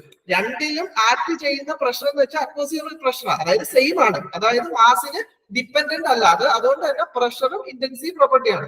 ഇനിയിപ്പോ ടെമ്പറേച്ചർ എടുക്കാം. അതേപോലെ തന്നെ നമ്മൾ 1 കിലോഗ്രാം വാട്ടറിന്റെ ടെമ്പറേച്ചർ എടുത്തു, സെയിം സറൗണ്ടിങ് ഇരിക്കുന്ന 10 കിലോഗ്രാം വാട്ടറിന്റെ ടെമ്പറേച്ചർ എടുത്തു. അപ്പം ആ ഒരു ടെമ്പറേച്ചർ എപ്പോഴും സെയിം ആയിരിക്കും. കാര്യം എന്താ? രണ്ടും ആ ഒരു അറ്റ്മോസ്ഫിയറിക് ടെമ്പറേച്ചർ തന്നെ ആയിരിക്കും. അതുകൊണ്ട് തന്നെ അതും ഇന്റൻസീവ് പ്രോപ്പർട്ടിയാണ്. അപ്പൊ ഇവിടെ ചോദിച്ചിരിക്കുന്ന extensive property option B volume മാത്രമാണ് എക്സ്റ്റെൻസീവ് പ്രോപ്പർട്ടി ആയിട്ടുള്ളത്. അപ്പൊ ആ ഒരു ക്വസ്റ്റ്യൻ കറക്റ്റ് ആയിട്ട് ഐഡിയ മനസ്സിലായല്ലോ? നിങ്ങൾ ഓക്കെ പറഞ്ഞു കഴിഞ്ഞാൽ നമുക്ക് നെക്സ്റ്റ് ക്വസ്റ്റ്യനിലേക്ക് പ്രൊസീഡ് ചെയ്യാം. ഞാൻ പറഞ്ഞ അതേ കാര്യങ്ങൾ തന്നെയാണ് ഇവിടെ ഞാൻ എഴുതിയിട്ടുള്ളതും. അതായത് എക്സ്റ്റെൻസീവ് പ്രോപ്പർട്ടിന്റെ എക്സാമ്പിൾ ആണ് വോളിയം ഉണ്ട്, അതേപോലെ തന്നെ മാസ് ഉണ്ട്, പിന്നെ എനർജി. ഇനി നമുക്ക് കുറച്ച് ക്വിക്ക് ആയിട്ട് ചോദിക്കുന്നതെന്ന് വെച്ച് കഴിഞ്ഞാൽ എനർജികളെല്ലാം, അതായത് ഇപ്പം സാധാ എനർജി, അതായത് കൈനറ്റിക് എനർജി, പൊട്ടൻഷ്യൽ എനർജി, അപ്പൊ എനർജി മാത്രമേ നമ്മുടെ ക്വസ്റ്റ്യനിൽ പറഞ്ഞിട്ടുള്ളെങ്കിൽ അതെല്ലാം എക്സ്റ്റെൻസീവ് പ്രോപ്പർട്ടിയാണ്. പക്ഷെ സ്പെസിഫിക് എനർജി, അതായത് സ്പെസിഫിക് ഇന്റേണൽ എനർജി, അതായത് യൂണിറ്റ് ക്വാണ്ടിറ്റിയിൽ പറയുന്ന എനർജി, അതേപോലെ തന്നെ ഹീറ്റ് കപ്പാസിറ്റി ഒരു എക്സ്റ്റെൻസീവ് പ്രോപ്പർട്ടി ആയിരിക്കും. പക്ഷെ സ്പെസിഫിക് ഹീറ്റ് കപ്പാസിറ്റി എന്ന് പറഞ്ഞു കഴിഞ്ഞാൽ ഒരു യൂണിറ്റ് മാസം, അതുകൊണ്ട് തന്നെ അത് ഇന്റൻസീവ് പ്രോപ്പർട്ടി ആയിരിക്കും. അതുകൊണ്ട് ആ ഒരു കാര്യം നിങ്ങൾ മനസ്സിലാക്കി വെച്ചേക്കണം. അപ്പൊ ഇനി നമ്മൾ നെക്സ്റ്റ് ക്വസ്റ്റ്യനിലേക്ക് കടക്കുന്നതിന് മുമ്പ് നെക്സ്റ്റ് ക്വസ്റ്റ്യൻ ഏത് സെറ്റ് ഓഫ് സിലബസിൽ നമ്മളെ എനർജി കൺവേർഷൻ ഡിവൈസ് എന്നുള്ള കുറച്ച് ക്വസ്റ്റ്യൻസ് നമുക്ക് ഈ നെക്സ്റ്റ് ഡിസ്കസ് ചെയ്യാം. അപ്പൊ അതിന്റെ ഫസ്റ്റ് ക്വസ്റ്റ്യൻ എന്ന് വെച്ച് കഴിഞ്ഞാൽ which of the following is not commonly used in boiler mounting? അതായത് കോമൺ ആയിട്ട് യൂസ് ചെയ്യാത്ത ബോയിലർ മൗണ്ടിങ് എന്താണെന്നാണ്. അപ്പൊ നിങ്ങൾ എന്തായാലും പഠിച്ചിട്ടുണ്ടാവും ബോയിലർ മൗണ്ടിങ് എന്താണെന്ന് നിങ്ങൾക്ക് ഒരു ഐഡിയ ഉണ്ടാവും. എന്താ ബോയിലർ മൗണ്ടിങ് എന്ന് വെച്ച് കഴിഞ്ഞാല്? ബോയിലർ മൗണ്ടിങ്ങും ബോയിലർ ആക്സസറീസും ഉണ്ട്. അപ്പൊ ഇത് തമ്മിൽ നമ്മൾ കണക്ട് ചെയ്ത് പഠിച്ചാൽ കുറച്ചുകൂടെ ബെറ്റർ ആയിരിക്കും. അതായത് ബോയിലർ മൗണ്ടിങ് എന്ന് വെച്ച് കഴിഞ്ഞാൽ ഇപ്പൊ ഒരു ബോയിലറിന്റെ ഓപ്പറേഷൻ, അതായത് നമുക്ക് ഒരു ബോയിലർ ഉണ്ട്, ആ ഒരു ബോയിലർ നമുക്ക് ഓപ്പറേറ്റ് ചെയ്യണമെങ്കിൽ മൗണ്ടിങ്സ് ഇല്ലാതെ ഒരിക്കലും നമുക്ക് സേഫ് ആയിട്ട് ഓപ്പറേറ്റ് ചെയ്യാൻ പറ്റൂല. അതായത് ഇപ്പൊ നമ്മളൊരു ബോയിലർ യൂസ് ചെയ്യുമ്പോഴത്തേക്കും ചില സമയത്ത് എന്ന് വെച്ച് കഴിഞ്ഞാൽ ചില എക്സ്ട്രീം കണ്ടീഷൻസ് വരും. അപ്പൊ ആ ഒരു സമയത്ത് ബോയിലർ മൗണ്ടിങ്സ് ഇല്ലെങ്കിൽ ആ ഒരു ഓപ്പറേഷൻ ഡിസാസ്റ്ററസ് ആയിരിക്കും. അതായത് എസെൻഷ്യൽ ആയിട്ടുള്ള ഡിവൈസ്, അതായത് ബോയിലർ നമുക്ക് യൂസ് ചെയ്യണമെങ്കിൽ ആ ഒരു ഡിവൈസുകൾ വേണം. അപ്പൊ ഞാൻ കുറച്ച് സിറ്റുവേഷൻസ് എന്ന് പറയുമ്പോൾ നിങ്ങൾക്ക് അതിൽ നിന്ന് എന്താണ് ഒരു ബോയിലർ മൗണ്ടിങ് എന്നുള്ള ഒരു കൺസെപ്റ്റ് കിട്ടും. അതായത് ഈ ഒരു ബോയിലർ മൗണ്ടിങ് എന്ന് വെച്ച് കഴിഞ്ഞാൽ നിർബന്ധമാണ്. അതില്ലാതെ നമുക്ക് സേഫ് ആയിട്ട് ഒരിക്കലും ബോയിലർ ഓപ്പറേറ്റ് ചെയ്യാൻ പറ്റത്തില്ല. അതിന് എക്സാമ്പിൾസ് ആണ് പ്രഷർ ഗേജ്. അതായത് ഇപ്പൊ നമ്മളൊരു ബോയിലറിൽ യൂസ് ചെയ്യാണ്, അപ്പം ഒരു പർട്ടിക്കുലർ പ്രഷർ വരെ ആ ഒരു ബോയിലർ താങ്ങത്തുള്ളൂ. അതിന് മുകളിലോട്ട് പ്രഷർ പോയി കഴിഞ്ഞാൽ അവിടെ ബ്ലാസ്റ്റോ എന്തെങ്കിലും എന്ന് വെച്ചാൽ ഒരു എക്സ്ട്രീം കണ്ടീഷനിൽ അത് ചിലപ്പോൾ പൊട്ടിത്തെറിക്കുക, ആ ഒരു രീതിയിലുള്ള പ്രശ്നങ്ങൾ വരും. ആ പ്രശ്നങ്ങൾ വരാതിരിക്കാൻ നമ്മൾ എന്ത് ചെയ്യും? പ്രഷർ ഗേജ് യൂസ് ചെയ്യും. പ്രഷർ ഗേജ് യൂസ് ചെയ്യുമ്പോൾ നമുക്ക് എപ്പോഴും പ്രഷർ മോണിറ്റർ ചെയ്യാൻ പറ്റും. അതുകൊണ്ട് തന്നെ ഒരു ടെമ്പറേച്ചറിൽ കൂടുതൽ പ്രഷർ, ഒരു ഡിഗ്രിയിൽ കൂടുതൽ പ്രഷർ കൂടിക്കഴിഞ്ഞാൽ നമുക്ക് എന്താവും? ആ ഒരു ഓപ്പറേഷൻ ഷട്ട് ചെയ്യാൻ പറ്റും. അതേപോലെ തന്നെ വാട്ടർ ലെവൽ ഇൻഡിക്കേറ്റർ, അതായത് ഒരു പർട്ടിക്കുലർ ലെവലിൽ താഴെ വാട്ടർ ഉള്ളെങ്കിൽ അപ്പോഴും വളരെ പെട്ടെന്ന് സ്റ്റീം ജനറേറ്റ് ചെയ്തിട്ട് അപകടങ്ങൾ ഉണ്ടാവും. അതുകൊണ്ട് തന്നെ ആ ഒരു വാട്ടർ ലെവൽ ഇൻഡിക്കേറ്ററും ആ ഒരു എക്സ്ട്രീം കണ്ടീഷനെ ഒഴിവാക്കാൻ വേണ്ടി നമ്മൾ യൂസ് ചെയ്യുന്ന ഒരു ഡിവൈസ് ആണ്. അതേപോലെ തന്നെ സേഫ്റ്റി വാൾവ്. ഇപ്പൊ സേഫ്റ്റി വാൾവ് എന്ന് പറയുമ്പോഴത്തേക്ക് നിങ്ങൾക്ക് ഏറ്റവും കൂടുതൽ റിലേറ്റ് ചെയ്യാൻ പറ്റുന്ന എക്സാമ്പിൾ എന്ന് വെച്ചാൽ നമ്മൾ വീടുകളിൽ യൂസ് ചെയ്യുന്ന പ്രഷർ കുക്കറിന്റെ ആ ഒരു വിസിലിന്റെ കുറച്ച് പുറകിലായിട്ടൊരു ഒരു സേഫ്റ്റി വാൾവ് ഉണ്ടാവും. ആ ഒരു സേഫ്റ്റി വാൾവിന്റെ യൂസ് എന്താ? ഒരു പർട്ടിക്കുലർ പ്രഷറിൽ കൂടുതൽ അവിടെ ഒരു പ്രഷർ ബിൽഡപ്പ് നടന്നു കഴിഞ്ഞാൽ ആ ഒരു വാൾവ് ഓപ്പൺ ആയിട്ട് ആ ഒരു പ്രഷറിനെ റിലീസ് ചെയ്യും. അപ്പം ആ ഒരു രീതിയിൽ, ഇല്ലെങ്കിൽ ആ ഒരു പ്രഷർ കുക്കർ പൊട്ടിത്തെറിക്കും. അപ്പൊ ആ സേഫ്റ്റി വാൾവ് ഒരു ബോയിലർ മൗണ്ടിങ് എന്ന് വെച്ചാൽ എക്സസീവ് ആയിട്ടുള്ള പ്രഷർ ബിൽഡപ്പ് ചെയ്യാതിരിക്കാൻ നമുക്ക് യൂസ് ചെയ്യാൻ പറ്റുന്ന ഒരു മൗണ്ടിങ് ആണ് സേഫ്റ്റി വാൾവ്. അതേപോലെ തന്നെ ഫ്ലോ ഓഫ് കോക്ക്, അതായത് ഇപ്പം നമ്മൾ വാട്ടർ യൂസ് ചെയ്യുന്നത് കൊണ്ട് തന്നെ സ്ലെഡ്ജും സെഡിമെന്റ്സും ഒക്കെ ഈ ഒരു ബോയിലറിന്റെ അടിഭാഗത്തുണ്ടാവും. അപ്പൊ അത് റിമൂവ് ചെയ്യാൻ വേണ്ടിയിട്ട് നമുക്കൊരു എക്സ്ട്രീം സിറ്റുവേഷൻ ആവാതിരിക്കുന്നതിന് യൂസ് ചെയ്യാൻ പറ്റുന്ന കാര്യമാണ് ഫ്ലോ ഓഫ് കോക്ക്. പിന്നെ ഫീഡ് ചെക്ക് വാൾവ്, അതായത് വെച്ച് കഴിഞ്ഞാൽ നമ്മളെ ബോയിലറിലേക്ക് പോകുന്ന വെള്ളം അതൊരിക്കലും തിരിച്ചു വരാൻ പാടില്ല. അത് ആ ഒരു ബ്ലാക്ക് ഫ്ലോയിനെ കൺട്രോൾ ചെയ്യാൻ വേണ്ടിയിട്ടാണ് നമ്മൾ ഫീഡ് ചെക്ക് വാൾവ്. അപ്പൊ ഞാൻ ഈ പറഞ്ഞ ഇത്രയും സാധനങ്ങൾ എന്ന് വെച്ച് കഴിഞ്ഞാൽ ഇത് സേഫ്റ്റി ഉറപ്പുവരുത്തുന്ന കാര്യങ്ങളാണ്. ഈ കാര്യങ്ങളില്ലാതെ ഒരിക്കലും നമുക്ക് സേഫ് ആയിട്ടൊരു ബോയിലർ യൂസ് ചെയ്യാൻ പറ്റില്ല. ഈ സേഫ്റ്റി ഉറപ്പുവരുത്തുന്ന ഈ ഒരു കാര്യങ്ങളെയാണ് നമ്മൾ ബോയിലർ മൗണ്ടിങ് എന്ന് പറയുന്നത്. ഇനി ഇതേപോലുള്ള ഒരു സാധനമാണ് ബോയിലർ ആക്സസറീസ്. അപ്പൊ ബോയിലർ ആക്സസറീസ് എന്താന്ന് വെച്ച് കഴിഞ്ഞാൽ നമുക്കൊരു പർട്ടിക്കുലർ ബോയിലറിന് ഒരു എഫിഷ്യൻസി ഉണ്ടാവും, അല്ലെങ്കിൽ ഒരു പെർഫോമൻസ് ഉണ്ടാവും. ആ ഒരു പെർഫോമൻസിനെ കുറച്ചുകൂടെ ഒരു നെക്സ്റ്റ് ലെവലിലേക്ക് എത്തിക്കുക, അല്ലെങ്കിൽ കുറച്ചുകൂടെ എഫിഷ്യന്റ് ആയിട്ട് നമുക്ക് ബോയിലറിനെ ഓപ്പറേറ്റ് ചെയ്യുക. അതിന് നമ്മൾ യൂസ് ചെയ്യുന്ന കുറച്ച് മെഷീൻസ് എന്ന് വെച്ചാൽ അതിന് കുറച്ച് യൂസ് ചെയ്യുന്ന കുറച്ച് ഡിവൈസിനെയാണ് നമ്മൾ ബോയിലർ ആക്സസറീസ് എന്ന് പറയുന്നത്. അപ്പൊ നമുക്ക് കുറച്ച് ഇത്രയധികം നമുക്ക് എഫിഷ്യന്റ് ആയിട്ട് യൂസ് ചെയ്യേണ്ട, അത് ആ ഒരു രീതിയിലാണെങ്കിൽ നമുക്ക് ഈ കാര്യങ്ങളില്ലാതെ നമുക്ക് സേഫ് ആയിട്ട് ബോയിലർ റൺ ചെയ്യാം. പക്ഷെ കുറച്ചുകൂടെ ഒരു പെർഫോമൻസ് അല്ലെങ്കിൽ ഒരു എഫിഷ്യൻസി കൂടുതൽ വേണമെങ്കിൽ നമ്മൾ എന്ത് ചെയ്യും? ആക്സസറീസ് തന്നെ യൂസ് ചെയ്യും. അപ്പൊ ആക്സസറീസ് നമുക്കൊന്ന് നോക്കാം. അതായത് ഫസ്റ്റ് നമ്മൾ മനസ്സിലാക്കേണ്ടതെന്ന് വെച്ച് കഴിഞ്ഞാൽ ഇതൊരു ബോയിലർ പ്ലാന്റിന്റെ ഡയഗ്രാം. അതായത് ഈ ഒരു ബോയിലറിൽ നിന്ന് ആ ഒരു ബോയിലറിലേക്ക് നിങ്ങൾ കോൺസെൻട്രേറ്റ് ചെയ്യുക. അപ്പൊ ബോയിലറിൽ നിന്ന് സ്റ്റീം ജനറേറ്റ് ആവുന്നുണ്ട്. ആ ഒരു സ്റ്റീമിന് ഞാൻ എന്ത് ചെയ്യുന്നു? ആ സ്റ്റീം ജനറേറ്റ് ആവുന്നുണ്ട്. ആ ബോയിലറിൽ നിന്ന് നമ്മൾ ആ ഒരു കത്തിക്കുന്ന ഫ്ലൂ ഗ്യാസസും എക്സിറ്റ് ആവുന്നുണ്ട്. ആ ഒരു ഫ്ലൂ ഗ്യാസ് ഉപയോഗിച്ച് ഞാൻ സ്റ്റീമിന്റെ ടെമ്പറേച്ചർ കുറച്ചുകൂടെ കൂട്ടുന്നു. അതിനെയാണ്, അതായത് സ്റ്റീം ഓൾറെഡി അത് ആ ഒരു ബോയിലറിൽ നിന്ന് ഔട്ട് വരുന്ന സ്റ്റീമിനെ കുറച്ചുകൂടെ ടെമ്പറേച്ചർ കൂട്ടാൻ വേണ്ടി ഞാൻ എന്ത് ചെയ്യുന്നു? ഈ ഫ്ലൂ ഗ്യാസ് എന്ന് വെച്ച് കഴിഞ്ഞാൽ പുക, സാധാരണ ആ ഒരു കമ്പഷൻ നടത്തിയതിനു ശേഷം ഉണ്ടായ ആ ഒരു പുക വെച്ച് നമ്മൾ ആ ഒരു പുകയൊക്കെ ഹൈ ടെമ്പറേച്ചർ ആയിരിക്കും. ആ ഒരു ടെമ്പറേച്ചർ വെച്ച് നമ്മൾ സ്റ്റീമിനെ കുറച്ചുകൂടെ ഹീറ്റ് ചെയ്യുന്നു. അപ്പൊ ആ ഒരു ഹീറ്റ് ചെയ്യുമ്പോഴത്തേക്ക് നമ്മുടെ സ്റ്റീമിന്റെ കുറച്ചുകൂടെ ക്വാളിറ്റി കൂടും, കാര്യം കുറച്ചുകൂടെ ഹീറ്റായി. അപ്പൊ ആ ഒരു ഡിവൈസിനെയാണ് നമ്മൾ സൂപ്പർ ഹീറ്റർ എന്ന് പറയുന്നത്. അത് കഴിഞ്ഞിട്ട് ആ സൂപ്പർ ഹീറ്ററിൽ നിന്ന് വീണ്ടും നമ്മുടെ ഫ്ലൂ ഗ്യാസ് മുന്നോട്ട് പോകുന്നു. ആ മുന്നോട്ട് പോകുന്ന ഫ്ലൂ ഗ്യാസ് യൂസ് ചെയ്തിട്ട് ഈ നമുക്ക് ബോയിലറിലേക്ക് സപ്ലൈ ചെയ്യേണ്ട വാട്ടറിന്റെ ടെമ്പറേച്ചർ കൂടുന്നു. അതായത് സാധാരണ വാട്ടർ ബോയിലറിൽ ചെന്നിട്ടാണ് ഹീറ്റ് ആവേണ്ടത്. പക്ഷെ നമ്മൾ ആ ഒരു ഫ്ലൂ ഗ്യാസ് ഉപയോഗിച്ചിട്ട് നമ്മൾ എന്ത് ചെയ്യും? ആ ഒരു വരുന്ന വാട്ടറിനെ കുറച്ചുകൂടെ ഹീറ്റ് ചെയ്യും. അതായത് ബോയിലറിൽ എത്തുന്ന വാട്ടറിന് കുറച്ചുകൂടെ ഹീറ്റ് ഉണ്ടാവും, അതായത് കുറച്ചുകൂടെ ഹയർ ടെമ്പറേച്ചർ ആയിരിക്കും. ആ ഒരു രീതിയിൽ കുറച്ച് എഫിഷ്യന്റ് ആക്കുന്ന ആ ഒരു ഡിവൈസിനാണ് നമ്മൾ എക്കണോമൈസർ എന്ന് പറയുന്നത്. അതേപോലെ തന്നെ ഈ ബോയിലറിൽ വരുന്ന ഫ്യൂവലിനെ കത്തിക്കാൻ നമുക്ക് എപ്പോഴും എന്ത് വേണം? എയർ വേണം. ആ ഒരു എയറിനെ ഹീറ്റ് ചെയ്യുന്ന അത് നമ്മൾ ഈ ഒരു എക്കണോമൈസറിൽ നിന്ന് വരുന്ന ആ ഒരു ഫ്ലൂ ഗ്യാസ് ആണ്. ആ ഒരു ഫ്ലൂ ഗ്യാസ് ഉപയോഗിച്ചിട്ട് നമ്മൾ എയറിനെ ഹീറ്റ് ചെയ്യുന്നു. അപ്പൊ ആ എയറിനെ ഹീറ്റ് ചെയ്യുന്ന ആ ഒരു ഡിവൈസിനെയാണ് നമ്മൾ എയർ പ്രീ ഹീറ്റർ എന്ന് പറയുന്നത്. അപ്പൊ ഈ 3 ഡിവൈസുകളും ബോയിലറിന്റെ ആക്സസറിയാണ്. അതായത് ആ ഒരു ബോയിലറിന്റെ ഓപ്പറേഷൻ കുറച്ചുകൂടെ എഫിഷ്യന്റ് ആക്കാൻ വേണ്ടിയിട്ടുള്ള സാധനമാണ് ആക്സസറി. അപ്പൊ ഈ ഒരു ബോയിലർ മൗണ്ടിങ് ആയാലും ബോയിലർ ആക്സസറി ആയാലും നിങ്ങൾക്ക് കറക്റ്റ് ആയിട്ട് ആ ഒരു കൺസെപ്റ്റ് മനസ്സിലായത് എന്ന് പറഞ്ഞ് എന്തെങ്കിലും ഡൗട്ട് ഉണ്ടോ? ആക്സസറി എന്താണ്, മൗണ്ടിങ് എന്താണെന്ന് കറക്റ്റ് ഒരു കൺസെപ്റ്റ് മനസ്സിലായോ? എന്തെങ്കിലും ഡൗട്ട് ഉണ്ടെങ്കിൽ പറയാം. ഹരി മനസ്സിലായോ?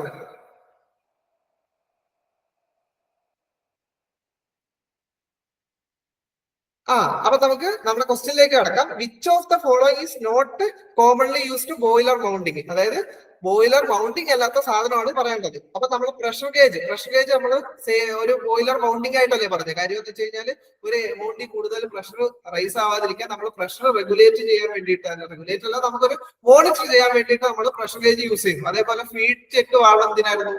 നമുക്ക് ബോയിലറിലേക്ക് പോകുന്ന വെള്ളം തിരിച്ചു വരാതിരിക്കാൻ. അതും ആ ഒരു സേഫ്റ്റിയുടെ കാര്യമാണ്, അതും ഒരു മൗണ്ടിങ് ആണ്. പിന്നെ പറയുന്ന ഫീഡ് പമ്പാണ്. ഫീഡ് പമ്പ് എന്താ?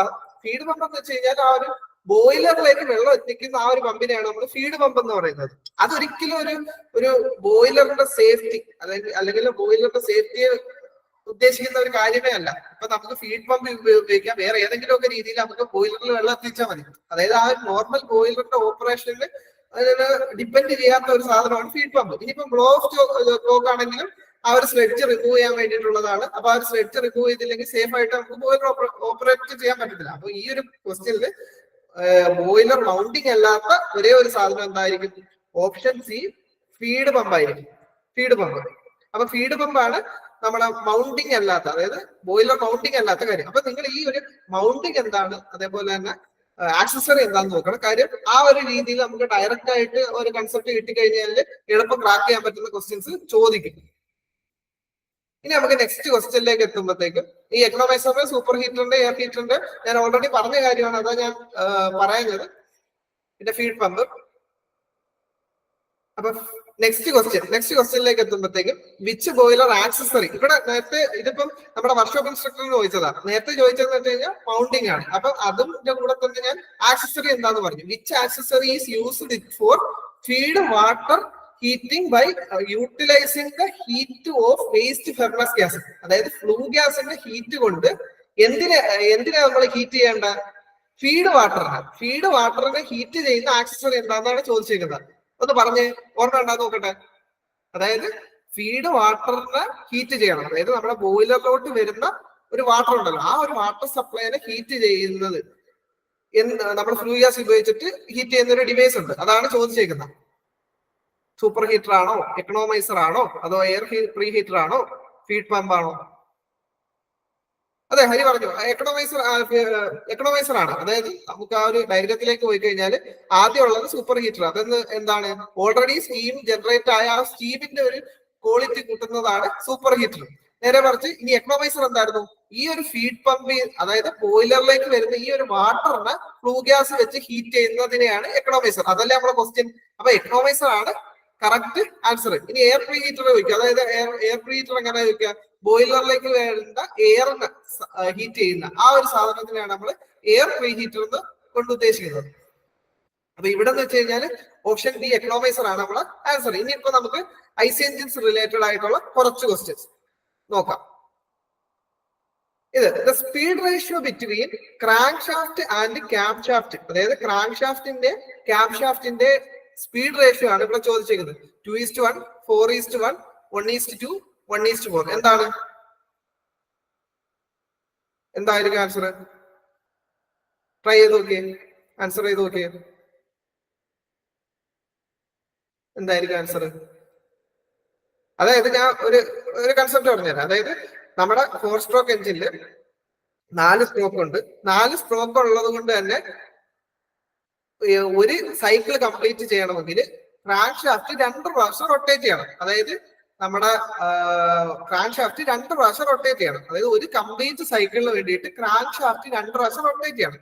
അതുപോലെ തന്നെ ഒരു കംപ്ലീറ്റ് സൈക്കിളില് ഒരു പ്രാവശ്യം മാത്രം വാൾവ് തുറന്നാൽ മതി. അതായത് 2 വാൾവ് ഉണ്ട്. അതായത് ഇപ്പം ഇൻലെറ്റ് വാൾവ് ഉണ്ട്, എക്സോസ്റ്റ് വാൾവ് ഉണ്ട്. പക്ഷെ ഇപ്പൊ ഒരു സൈക്കിളിൽ എക്സോസ്റ്റ് വാൾവ് ആയാലും ഇൻലെറ്റ് ആയാലും ഒരു പ്രാവശ്യം ഓപ്പറേറ്റ് ചെയ്യേണ്ടി വരുന്നുള്ളൂ. അതായത് 2 പ്രാവശ്യം ക്രാങ്ക് ഷാഫ്റ്റ് ചെയ്യുന്നു. അതേ ഡ്രൈവ് വെച്ചിട്ടാണ് ക്യാം ഷാഫ്റ്റ് വർക്ക് ചെയ്യുന്നത്. പക്ഷെ ക്യാം ഷാഫ്റ്റിന് ഒരു പ്രാവശ്യം റൊട്ടേറ്റ് ചെയ്താൽ മതി. അപ്പൊ എന്തായിരിക്കും സ്പീഡിന്റെ റേഷ്യോ? അതായത് ക്യാം ഷാഫ്റ്റ് 2 തവണ കറങ്ങുമ്പോൾ ക്യാം ഷാഫ്റ്റ് 1 തവണ കറങ്ങിയാൽ മതി. അപ്പൊ എന്തായിരിക്കും സ്പീഡ് റേഷ്യോ? 2:1 അല്ലേ? അതായത് ക്രാങ്ക് ഷാഫ്റ്റ് 2 തവണ കറങ്ങുമ്പോൾ ക്യാം ഷാഫ്റ്റ് 1 തവണ കറങ്ങിയാൽ മതി. മനസ്സിലായോ? ഒരു കൺസെപ്റ്റ് മനസ്സിലായോ? ഡൗട്ട് ഉണ്ടോ? അപ്പൊ എല്ലാവർക്കും മനസ്സിലായെന്ന് തോന്നുന്നു. നമുക്ക് നെക്സ്റ്റ് ക്വസ്റ്റ്യനിലേക്ക് പോവാം. ഇതിന്റെ ആൻസർ 2:1 ആണ്. നെക്സ്റ്റ് ക്വസ്റ്റ്യനിലേക്ക് പോകുമ്പോൾ how many valves are there in 2 stroke engine? 2 stroke engine എത്ര വാളുണ്ട്? ജസ്റ്റ് ഒന്ന് ആൻസർ ചെയ്യും. ഈ ഒരു ക്വസ്റ്റ്യന്റെ ഓപ്ഷൻ എ ആണോ അതോ ബി ആണോ സി ആണോ ഇനി നൺ ഓഫ് ദം ആണോ?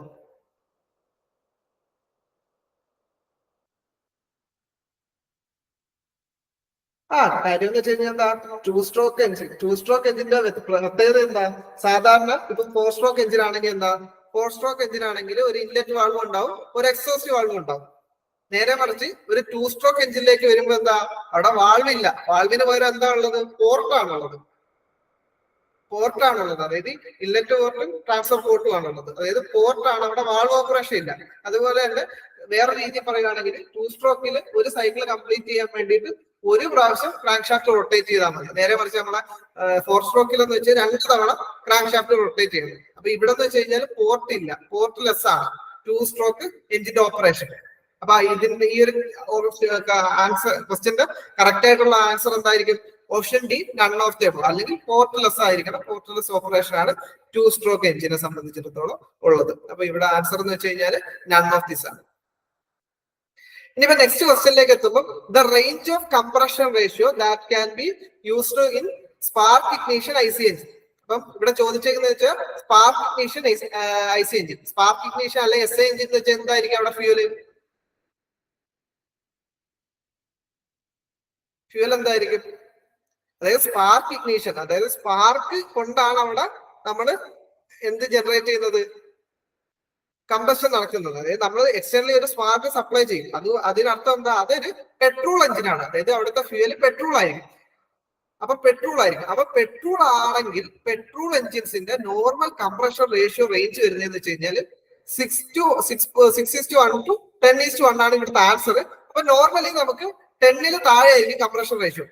അതായത് പെട്രോൾ എഞ്ചിന്റെ അല്ലെങ്കിൽ സ്പാർക്ക് ഇഗ്നിഷൻ എഞ്ചിന്റെ കംപ്രഷൻ റേഷ്യോന്റെ റേഞ്ച് ചോദിച്ചു കഴിഞ്ഞാൽ 10ൽ താഴെയുള്ള ഒരു കംപ്രഷൻ റേഷ്യോ ആണെങ്കിൽ അത് മോസ്റ്റ് പ്രോബബിളി എന്തായിരിക്കും? എസ് എഞ്ചിൻ ആയിരിക്കും. ഇനി മറ്റൊരു രീതിയിൽ ചോദിക്കാനുള്ളതെന്ന് വെച്ച് കഴിഞ്ഞാൽ സി ഐ എഞ്ചിൻ അല്ലെങ്കിൽ നമ്മുടെ ഡീസൽ എഞ്ചിന്റെ കംപ്രഷൻ റേഷ്യോ. അപ്പൊ ഡീസൽ എഞ്ചിന്റെ കംപ്രഷൻ റേഷ്യോ നിങ്ങൾക്ക് അറിയാമോ? എത്ര ആയിരിക്കും ഡീസൽ എഞ്ചിന്റെ കംപ്രഷൻ റേഷ്യോ?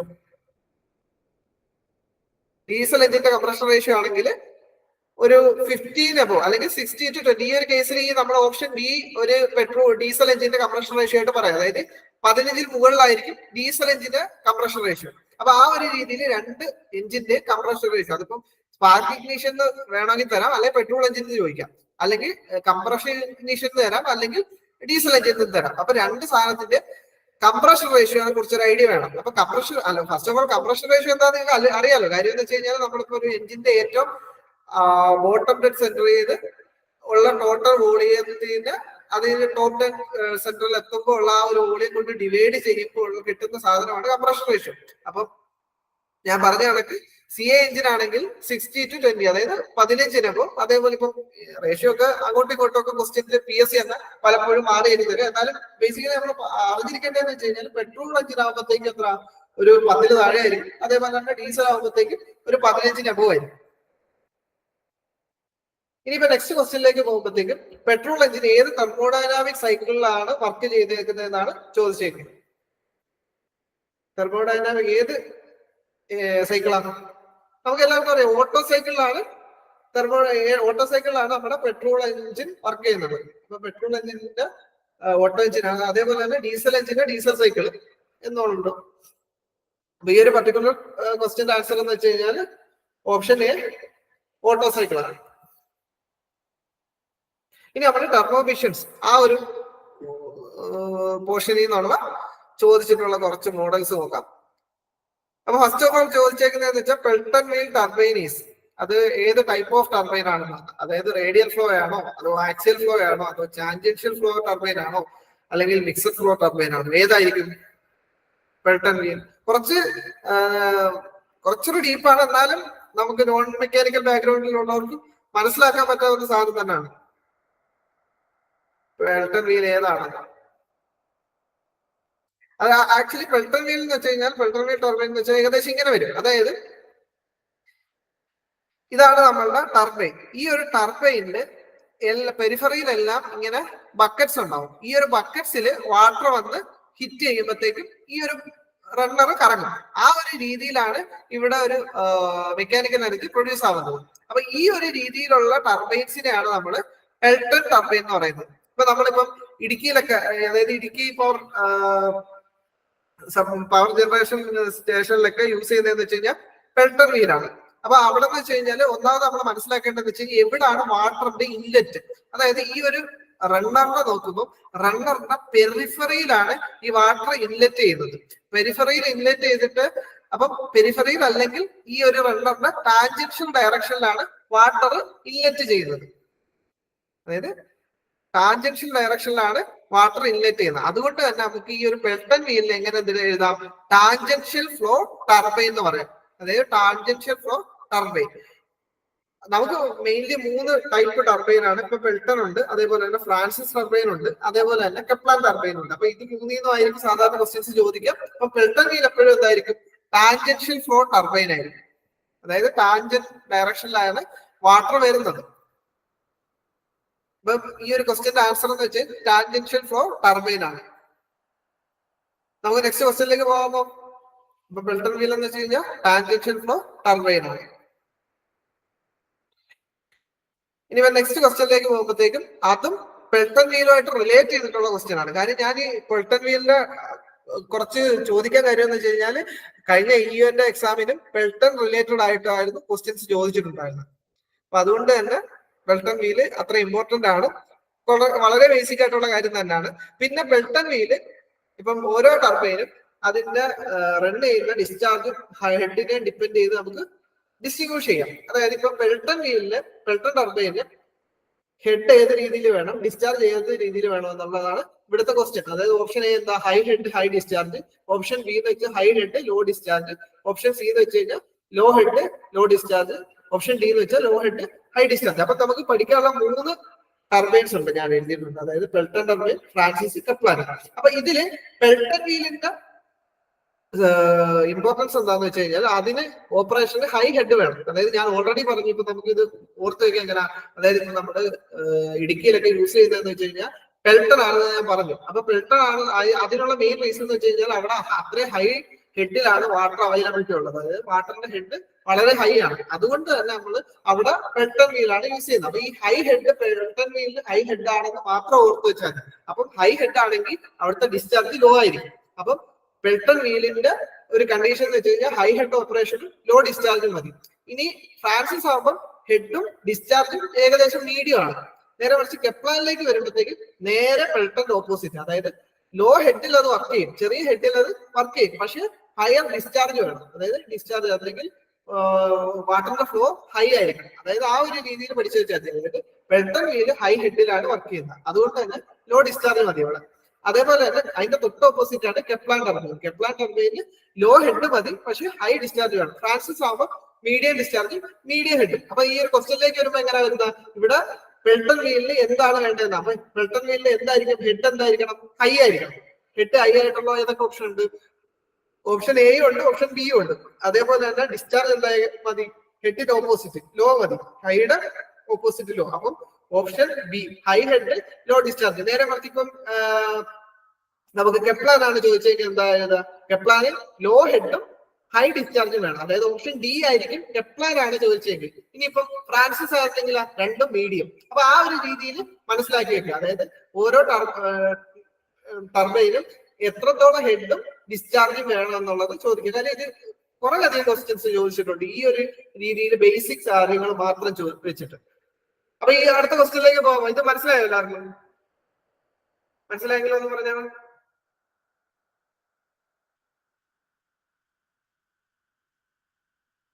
അപ്പൊ നമുക്ക് മുന്നോട്ട് പോവാം.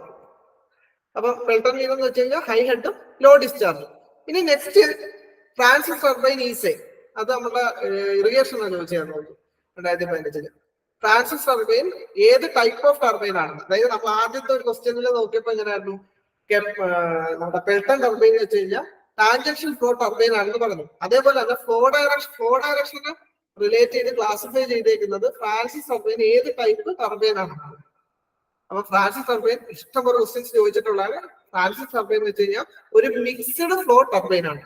അതായത് അതിലേക്ക് വാട്ടർ വരുന്നത് റേഡിയലി ആയിരിക്കും. അതായത് വാട്ടർ ഇൻലെറ്റ് റേഡിയലി ആയിരിക്കും, പക്ഷെ വാട്ടറിന്റെ എക്സിറ്റ് എന്ന് വെച്ച് കഴിഞ്ഞാൽ ആക്സിയലി ആയിരിക്കും. അതുകൊണ്ട് തന്നെ അതിന് നമ്മൾ മിക്സഡ് ഫ്ലോ എന്നാണ് പറയുന്നത്. അതായത് ഫ്രാൻസിസ് ടർബൈനിലേക്ക് ഇൻലെറ്റ് റേഡിയലി വരും, അതായത് വാട്ടർ റേഡിയലി ഇൻലെറ്റ് ചെയ്യും. അതേപോലെ തന്നെ എക്സിറ്റ് അടിക്കുന്നത് ആ ഒരു ടർബൈന്റെ ആക്സിസിന് ആ ഒരു പർട്ടിക്കുലർ ഡയറക്ഷനിലായിരിക്കും. അതുകൊണ്ട് തന്നെ നമ്മൾ മിക്സ്ഡ് ഫ്ലോ ടർബൈൻ എന്ന് പറയും. ഇനി നേരെ മറിച്ച് നമ്മൾ കെപ്ലാൻ ടർബൈൻ ചോദിച്ചു കഴിഞ്ഞാൽ, കെപ്ലാൻ ടർബൈൻ എന്ന് വെച്ച് കഴിഞ്ഞാൽ എപ്പോഴും ആക്സിയൽ ഫ്ലോ ടർബൈൻ ആണ്. അതായത് 13 ക്വസ്റ്റ്യൻ ചോദിച്ചിരിക്കുന്നത് കെപ്ലാൻ ടർബൈൻ ഈസേ എന്ന് ചോദിച്ചായിരുന്നെങ്കിൽ അത് നമ്മൾ എന്ത് എഴുതും, option B axial flow turbine എഴുതും. പക്ഷെ ഇവിടെ ചോദിച്ചിരിക്കുന്നത് എന്താണ്, ഇവിടെ ചോദിച്ചിരിക്കുന്നത് ഫ്രാൻസിസ് ടർബൈൻ ആണ്.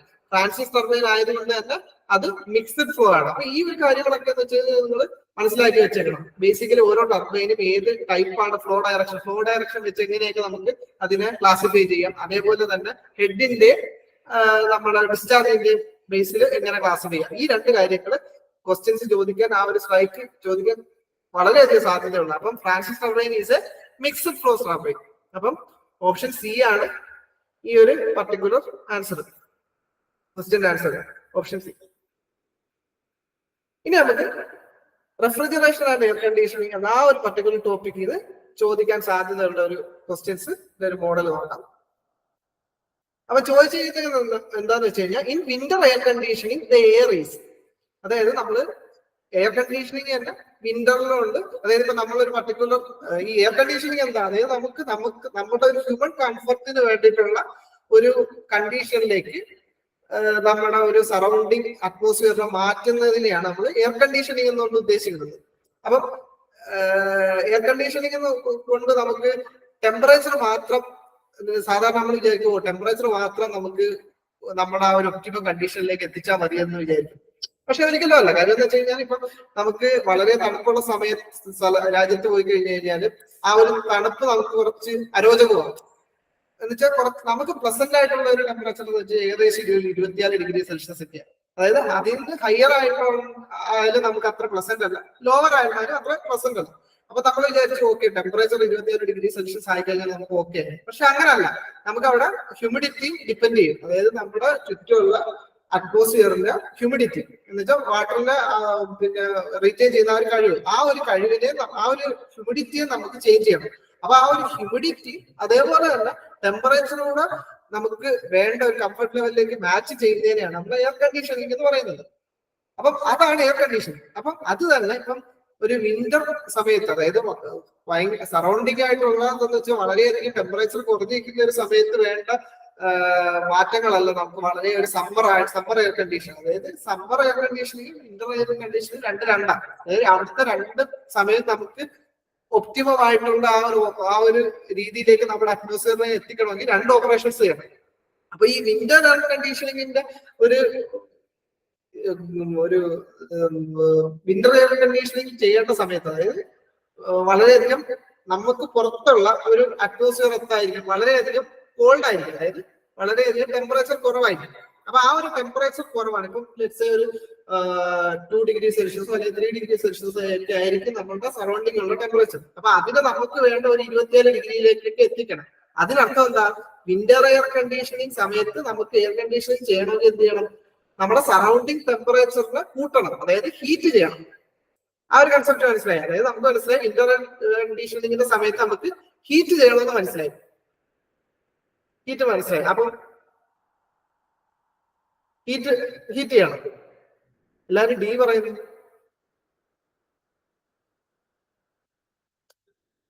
അപ്പം ഹീറ്റ് ചെയ്യണം എന്നുള്ളത് നിങ്ങൾക്ക് ഞാനും നിങ്ങളുമായിട്ട് ഒരു തർക്കമില്ല. ഹീറ്റ് ചെയ്യണം എന്നുള്ളത് ഓക്കെ ആണ്. ഇനി ഹ്യൂമിഡിഫൈ ചെയ്യണോ ഡീഹ്യൂമിഡിഫൈ ചെയ്യണോ എന്നാണ് പ്രശ്നം. ഹ്യൂമിഡിഫൈ ചെയ്യണോ ഡീഹ്യൂമിഡിഫൈ ചെയ്യണോ?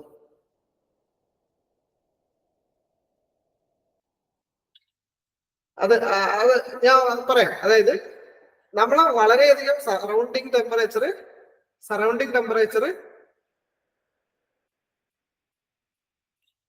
സറൗണ്ടിങ് ടെമ്പറേച്ചർ വളരെയധികം കോൾഡ് ആയിട്ടിരിക്കുന്ന സമയത്ത്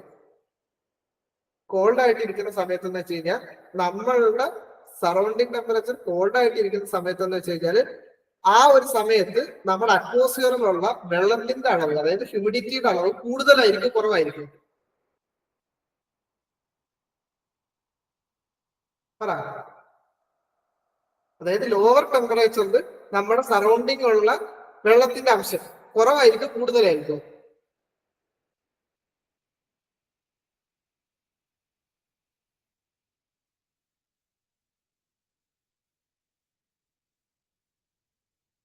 മോർ ഹ്യൂമിഡിറ്റി എങ്ങനെ വരിക?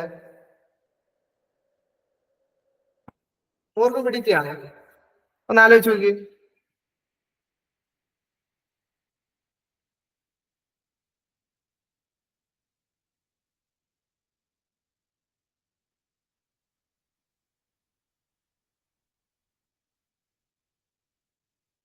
ആണോ?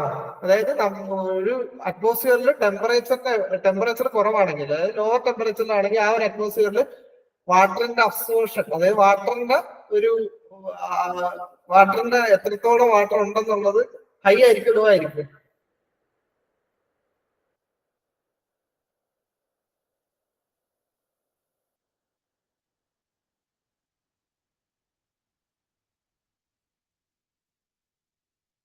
അവിടെ ഒരു കൺഫ്യൂഷൻ ഉണ്ടോ?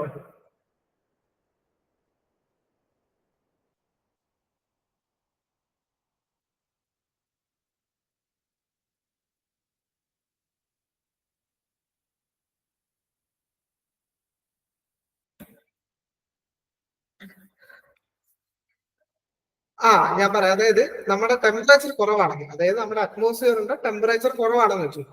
നമ്മുടെ അറ്റ്മോസ്ഫിയറിന്റെ ടെമ്പറേച്ചർ കുറവാകുന്നതിനനുസരിച്ച് നമ്മുടെ ഓൾറെഡി ആ ഒരു അറ്റ്മോസ്ഫിയറിൽ ഉണ്ടായിരുന്ന, ഞാൻ പറയുന്ന ആ കൺസെപ്റ്റ് നോക്കിയാൽ മതി. അതായത് അത് നിങ്ങൾ നോക്കുക, അത് കഴിഞ്ഞതിന് ശേഷം ഒന്നുകൂടെ ആലോചിക്കും. അതായത് നോർമൽ ഒരു റൂം ഇപ്പൊ ഒരു 20 ഡിഗ്രി സെൽഷ്യസ് ഉണ്ടെന്ന് വെച്ചു. ആ ഒരു 20 ഡിഗ്രി സെൽഷ്യസ് ഉള്ള ഒരു ടൈമില് ആ ഒരു അറ്റ്മോസ്ഫിയറിൽ ഉണ്ടായിരുന്ന മോയിസ്ചർ നമ്മൾ ടെമ്പറേച്ചർ കുറയ്ക്കുന്നതിനനുസരിച്ച് ആ ഒരു എയറിന് താങ്ങാൻ പറ്റുന്ന ഒരു മോയിസ്ചറിന്റെ എമൗണ്ട് കുറയും.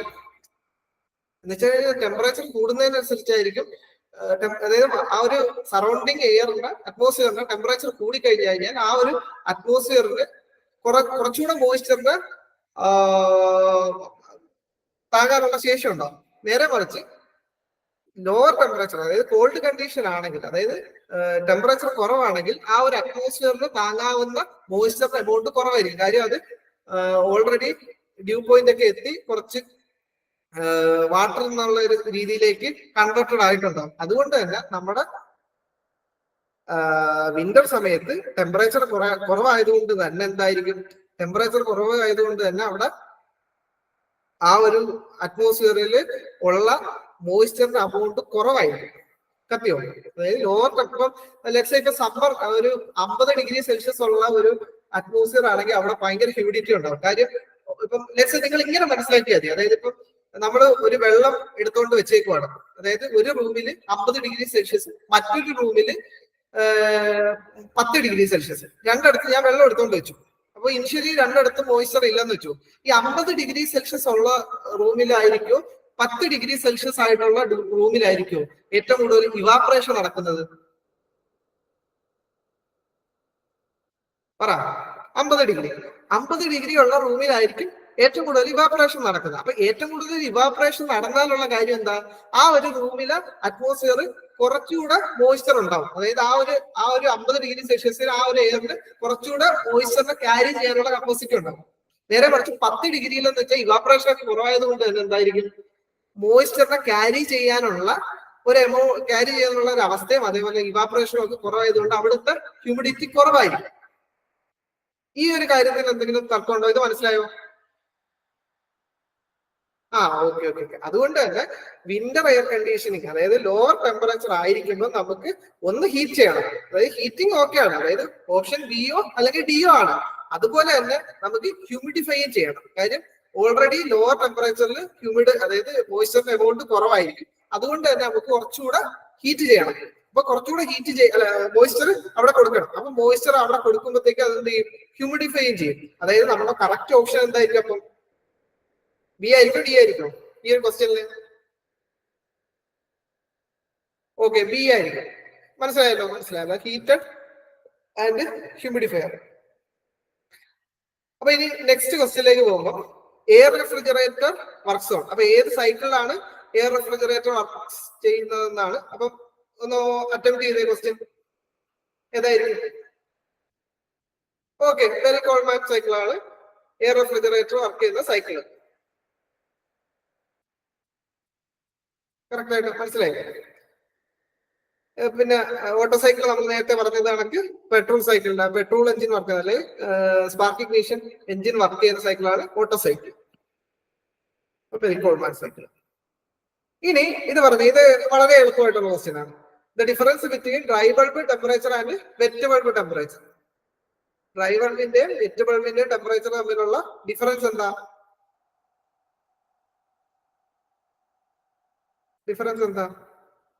അതായത് ഇപ്പൊ ഒരു നമ്മള് ബാക്കി സൈക്കിള് ഓട്ടോ സൈക്കിൾ നമ്മൾ പഠിച്ചതാണ്. സ്റ്റെർലിക് സൈക്കിൾ എന്ന് വെച്ച് കഴിഞ്ഞാൽ ഹീറ്റ് എഞ്ചിൻ റിലേറ്റ് ചെയ്തിട്ടുള്ള ഒരു സൈക്കിളാണ്. അത് നമുക്ക് ഇപ്പൊ സിലബസിലില്ല, അതാണ് ഞാൻ പറയാഞ്ഞത്. അതേപോലെ തന്നെ ജൂൾ സൈക്കിൾ എന്ന് പറഞ്ഞു കഴിഞ്ഞാൽ ഹീറ്റ് എഞ്ചിൻ റിലേറ്റഡ് ആയിട്ട് ഇതിന് നമ്മള് സ്റ്റീം ടർബൈൻ റിലേറ്റഡ് ആയിട്ടുള്ള, സ്റ്റീം ടർബൈൻ അല്ല, ഗ്യാസ് ടർബൈൻ റിലേറ്റഡ് ആയിട്ടുള്ള സൈക്കിളാണ്. അപ്പൊ ഇത് രണ്ടും നമുക്ക് സിലബസ് ഇല്ലാത്തതുകൊണ്ടാണ് ഞാൻ അത് സ്കിപ്പ് ചെയ്തത്. വെറുതെ നിങ്ങൾ ഓവറായിട്ട് ഇത് ചെയ്യേണ്ടെന്ന് വെച്ചിട്ടാണ് ഞാൻ അത് സ്കിപ്പ് ചെയ്തത്. സ്റ്റെർലിംഗ് സൈക്കിൾ എന്ന് വെച്ച് കഴിഞ്ഞാൽ ഹീറ്റ് എഞ്ചിൻ റിലേറ്റഡ് സൈക്കിളാണ്. അതേപോലെ തന്നെ ജൂൾ സൈക്കിൾ ഗ്യാസ്. അപ്പൊ ആ ഒരു ടോപ്പിക്ക് അതാണ് ഞാൻ എക്സ്പ്ലെയിൻ ചെയ്യാൻ ചെയ്യുന്നത്.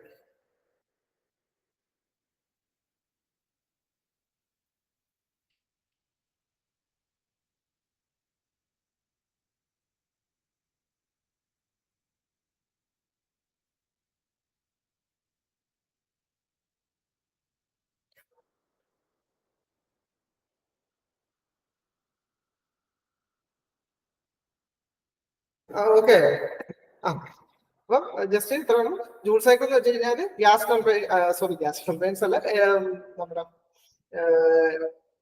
ഗ്യാസ് ടർബൈൻസ് വർക്ക് ചെയ്യുന്നതാണ്. അതേപോലെ തന്നെ റാങ്കൈൻ സൈക്കിൾ ആണ് സ്റ്റീം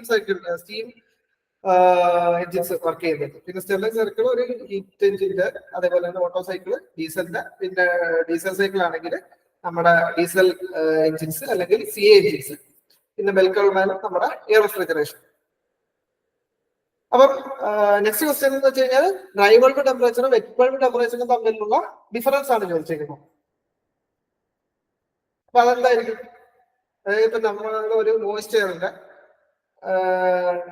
ടെമ്പറേച്ചർ നോർമൽ തെർമോമീറ്റർ വെച്ച് മെഷർ ചെയ്യുമ്പോൾ നമുക്ക് എന്തായിരിക്കും കിട്ടുക? ഡ്രൈ ബൾബ് ടെമ്പറേച്ചർ ആയിരിക്കും കിട്ടുക. നേരെ പക്ഷെ ആ ഒരു ടെമ്പറേച്ചറിന്റെ ബൾബിൽ നമ്മളൊരു wet cloth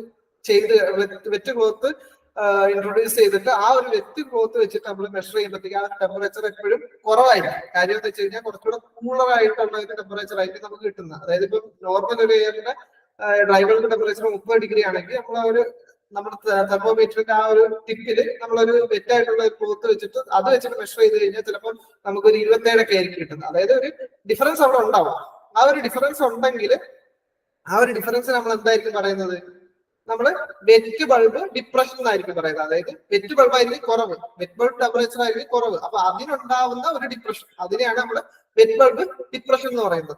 dry bulb depression എന്ന് പറയുന്ന ഒരു ടൈമില്ല. കാര്യം എന്താ വെച്ച് കഴിഞ്ഞാൽ ഡ്രൈ ബൾബ് ആയിരിക്കും ഏറ്റവും ഹയർ ടെമ്പറേച്ചർ. അപ്പൊ ഈ ഒരു ക്വസ്റ്റ്യൻ കൺസെപ്റ്റ് മനസ്സിലായത്. അതായത് വെറ്റ് ബൾബും ഡ്രൈ ബൾബും ടെമ്പറേച്ചർ തമ്മിലുള്ള ഡിഫറൻസിന് നമ്മള് വെറ്റ് ബൾബ് ഡിപ്രഷൻ എന്നാണ് പറയുന്നത്. കൺസെപ്റ്റ് കത്തിയോ?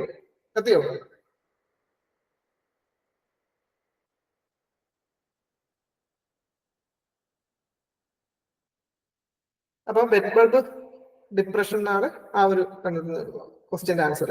ഇനിയിപ്പോ നെക്സ്റ്റ് ക്വസ്റ്റ്യനിലേക്ക് പോകുമ്പോഴത്തേക്കും, in a refrigeration cycle the heat is rejected by refrigerant at.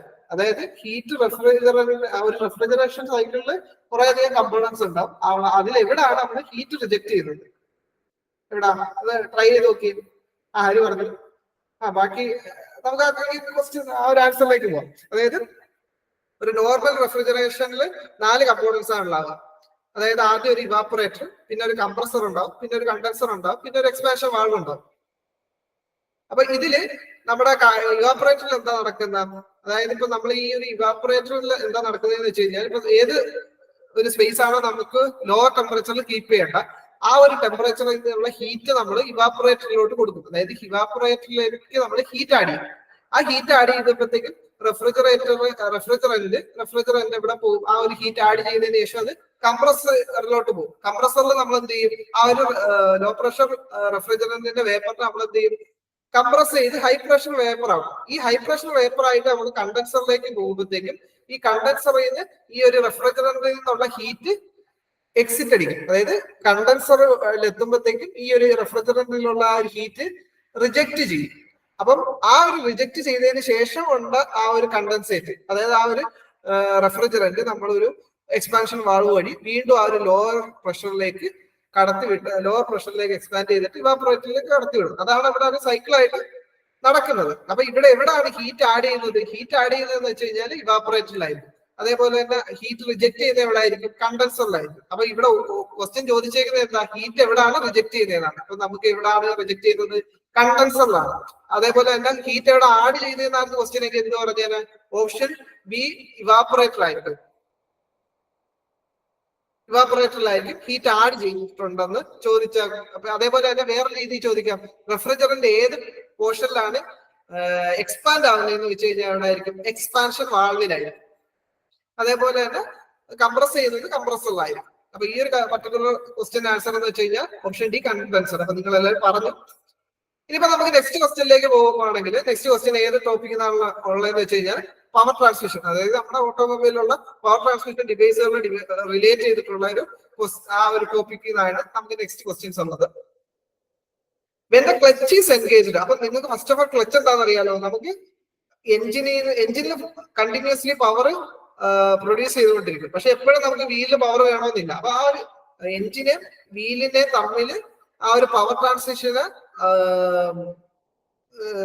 എപ്പോഴും വേണ്ടാത്തത് കൊണ്ട് തന്നെ നമുക്കൊരു ഡിസ്കണ്ടിന്യൂസ് ആയിട്ട് പവർ മതിയെങ്കിൽ അതിനു വേണ്ടി യൂസ് ചെയ്യുന്ന ഒരു ഡിവൈസ് ആണ് ക്ലച്ച്.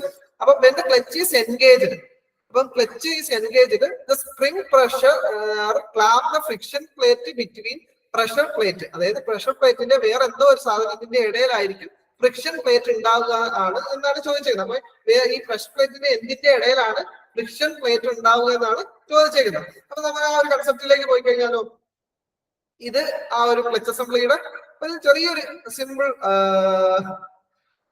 ഇലിസ്ട്രേഷൻ ആണ്. അപ്പം ഇതെന്ന് വെച്ച് കഴിഞ്ഞാൽ ഫ്ലൈ വീല്, അത് കഴിഞ്ഞിട്ട് ക്ലച്ച് ഡിസ്ക്. ഈ ക്ലച്ച് ഡിസ്കിനെ തന്നെയാണ് നമ്മൾ ഫ്രിക്ഷൻ പ്ലേറ്റ് എന്ന് പറയുന്നത്. അതേപോലെ തന്നെ പ്രഷർ പ്ലേറ്റ്. അപ്പം ഇതിൽ ഇവിടെ ഏത് സാധനമായിരിക്കും എഞ്ചിനിലേക്ക് കണക്ട് ചെയ്തേക്കുന്നത്? ഈ ഞാൻ പറഞ്ഞ ഈ കാര്യങ്ങളിൽ ഏത് സാധനമാണ് എഞ്ചിനിലേക്ക് ഡയറക്റ്റ് കണക്ട് ചെയ്തേക്കുന്നത്? ഫ്ലൈ വീലാണോ, ക്ലച്ച് ഡിസ്ക് ആണോ, എന്തായിരിക്കും? അഥവാ അല്ല പ്രഷർ പ്ലേറ്റ് ആണോ? ഏതായിരിക്കും എഞ്ചിൻ സൈഡിലേക്ക് കണക്ട് ചെയ്തേക്കുന്നത്? ഓക്കെ, ഫ്ലൈ വീലാണ്. ആര് പറഞ്ഞു? Flywheel. അതായത് ഫ്ലൈ വീൽ എപ്പോഴും റൊട്ടേറ്റിംഗ് ആണ്. അതായത് ഫ്ലൈ വീൽ നമ്മുടെ ക്രാങ്ക് ഷാഫ്റ്റിന്റെ എൻഡിൽ എപ്പോഴും കോൺസ്റ്റന്റ് ആയിട്ട് റൊട്ടേറ്റ് ചെയ്യുന്ന ഒരു സാധനമാണ്. അപ്പൊ ഫ്ലൈ വീലിലാണ് നമുക്ക് ഡ്രൈവ് കിട്ടുന്നത്. അത് നമുക്ക് ഈ ക്ലച്ച് അസംബ്ലിക്ക് ഇപ്പുറത്തേക്ക് പോകണം, അതായത് വീൽ സൈഡിലേക്ക് പോകണം. അപ്പൊ അതിന് യൂസ് ചെയ്യുന്ന, അതിന് നമുക്ക് ഡിസ്കണ്ടിന്യൂസ് ആയിട്ട് യൂസ് ചെയ്യാൻ വേണ്ടിയിട്ടാണ് നമ്മൾ ക്ലച്ച് യൂസ് ചെയ്യുന്നത്. അപ്പൊ ഫ്ലൈ വീലില് എപ്പോഴും ഡ്രൈവ് കിട്ടുന്നുണ്ട്. അതേപോലെ തന്നെ പ്രഷർ പ്ലേറ്റിന്റെ എന്തിന്റെ ഇടയിൽ, അതായത് ക്ലച്ച് ഡിസ്ക് എന്ന് വെച്ച് കഴിഞ്ഞാൽ രണ്ട് സൈഡിലും എന്തായിരിക്കും? ഫ്രിക്ഷൻ ലൈനിങ് ഉണ്ടാവും. അപ്പൊ ആ ഒരു ഫ്രിക്ഷൻ ലൈനിങ് ഇപ്പൊ ഈ ഒരു ഡ്രൈവിനെ നമുക്ക് താഴേക്ക് കൺവെർട്ട് ചെയ്യണമെങ്കിൽ, താഴേക്ക് പാസ് ചെയ്യണമെങ്കിൽ ഈ ഒരു ഫ്രിക്ഷൻ ലൈനിങ് ഈ ഒരു ഫ്ലൈ വീലിന്റെ പ്രഷർ പ്ലേറ്റിന്റെ ഇടയിൽ ഇരുന്ന് റൺ ചെയ്താലല്ലേ ആ ഒരു, അതായത് നമ്മുടെ ഫ്രിക്ഷൻ പ്ലേറ്റ് ഫ്ലൈ വീലില് ടച്ച് ആകുമ്പോഴത്തേക്കും ഫ്രിക്ഷൻ പ്ലേറ്റ് റൺ ആവും. അതേപോലെ അല്ലെങ്കിൽ ക്ലച്ച് ഡിസ്ക് റൺ ആവും. ആ ക്ലച്ച് ഡിസ്ക് നമ്മുടെ പ്രഷർ പ്ലേറ്റിലൂടെ ടച്ച് ആയാലല്ലേ, അല്ലെങ്കിൽ ആ പ്രഷർ പ്ലേറ്റ് ആ ഒരു രീതിയിൽ ഇങ്ങോട്ട് സ്പ്രിംഗ് ഫോഴ്സ് ആക്ട് ചെയ്യാൻ മാത്രമല്ല ഇതെല്ലാം ഒറ്റ യൂണിറ്റ് ആയിട്ട് റൊട്ടേറ്റ് ചെയ്യത്തുള്ളൂ. അപ്പം നമുക്ക് ക്വസ്റ്റ്യൻ എന്താ ചോദിച്ചേക്കുന്നത്? ഫ്രിക്ഷൻ പ്ലേറ്റിന്റെ അതായത് പ്രഷർ പ്ലേറ്റിന്റെ ഫ്ലൈ വീലിന്റെ ഇടയ്ക്കാണ് ഫ്രിക്ഷൻ പ്ലേറ്റ് എന്നുള്ള ഒരു സിറ്റുവേഷനിലല്ലേ ഇവിടെ ഒരു ഡ്രൈവ് ട്രാൻസ്ഫർ ആകത്തുള്ളൂ. ആ ഒരു കൺസെപ്റ്റ് മനസ്സിലായോ? ഞാൻ പറഞ്ഞ് കുറച്ച് കൺഫ്യൂസ് ആക്കിയെന്ന് തോന്നുന്നു. അതായത് ഫ്ലൈ വീൽ എപ്പോഴും ഡ്രൈവ് കിട്ടുന്ന ഒരു സ്ഥലമാണ്. അതിന്റെ ഇടയ്ക്കാണ് നമ്മുടെ ക്ലച്ച് ഡിസ്ക് അല്ലെങ്കിൽ ഫ്രിക്ഷൻ പ്ലേറ്റ്. അപ്പൊ ഫ്രിക്ഷൻ പ്ലേറ്റ് ഏതിന്റെയൊക്കെ ഇടയിലാണെന്നാണ് ക്വസ്റ്റ്യൻ. അപ്പൊ ഏതാ നമ്മുടെ പ്രഷർ പ്ലേറ്റിന്റെ ഫ്ലൈ വീലിന്റെ ഇടയ്ക്കായിരിക്കണം ആ ഒരു ഫ്രിക്ഷൻ ലൈനിങ് അല്ലെങ്കിൽ ക്ലച്ച് ഡിസ്ക്. എന്നാലല്ലേ ആ ഒരു ഡ്രൈവ് കണ്ടിന്യൂസ്ലി താഴോട്ട് പോകത്തുള്ളൂ. കത്തിയോ? സോറി, ആ ഒരു കൺസെപ്റ്റ് മനസ്സിലായോ? അതായത് ഏതിന്റെ ഇടയ്ക്കാണ് ഫ്രിക്ഷൻ പ്ലേറ്റ് അല്ലെങ്കിൽ ക്ലച്ച് ഡിസ്ക് എന്നാണ് അവർ ചോദിച്ചത്. ഫ്ലൈ വീലിന്റെ പ്രഷർ പ്ലേറ്റിന്റെ ഇടയിലായാലല്ലേ അതുണ്ടാവത്തുള്ളൂ. Okay okay okay okay. അപ്പം ഫ്ലൈ വീലാണ് നമ്മളുടെ ആൻസർ. ഇനിയിപ്പോ നെക്സ്റ്റ് ക്വസ്റ്റ്യനിലേക്ക് പോയി കഴിഞ്ഞാൽ the differential is located between.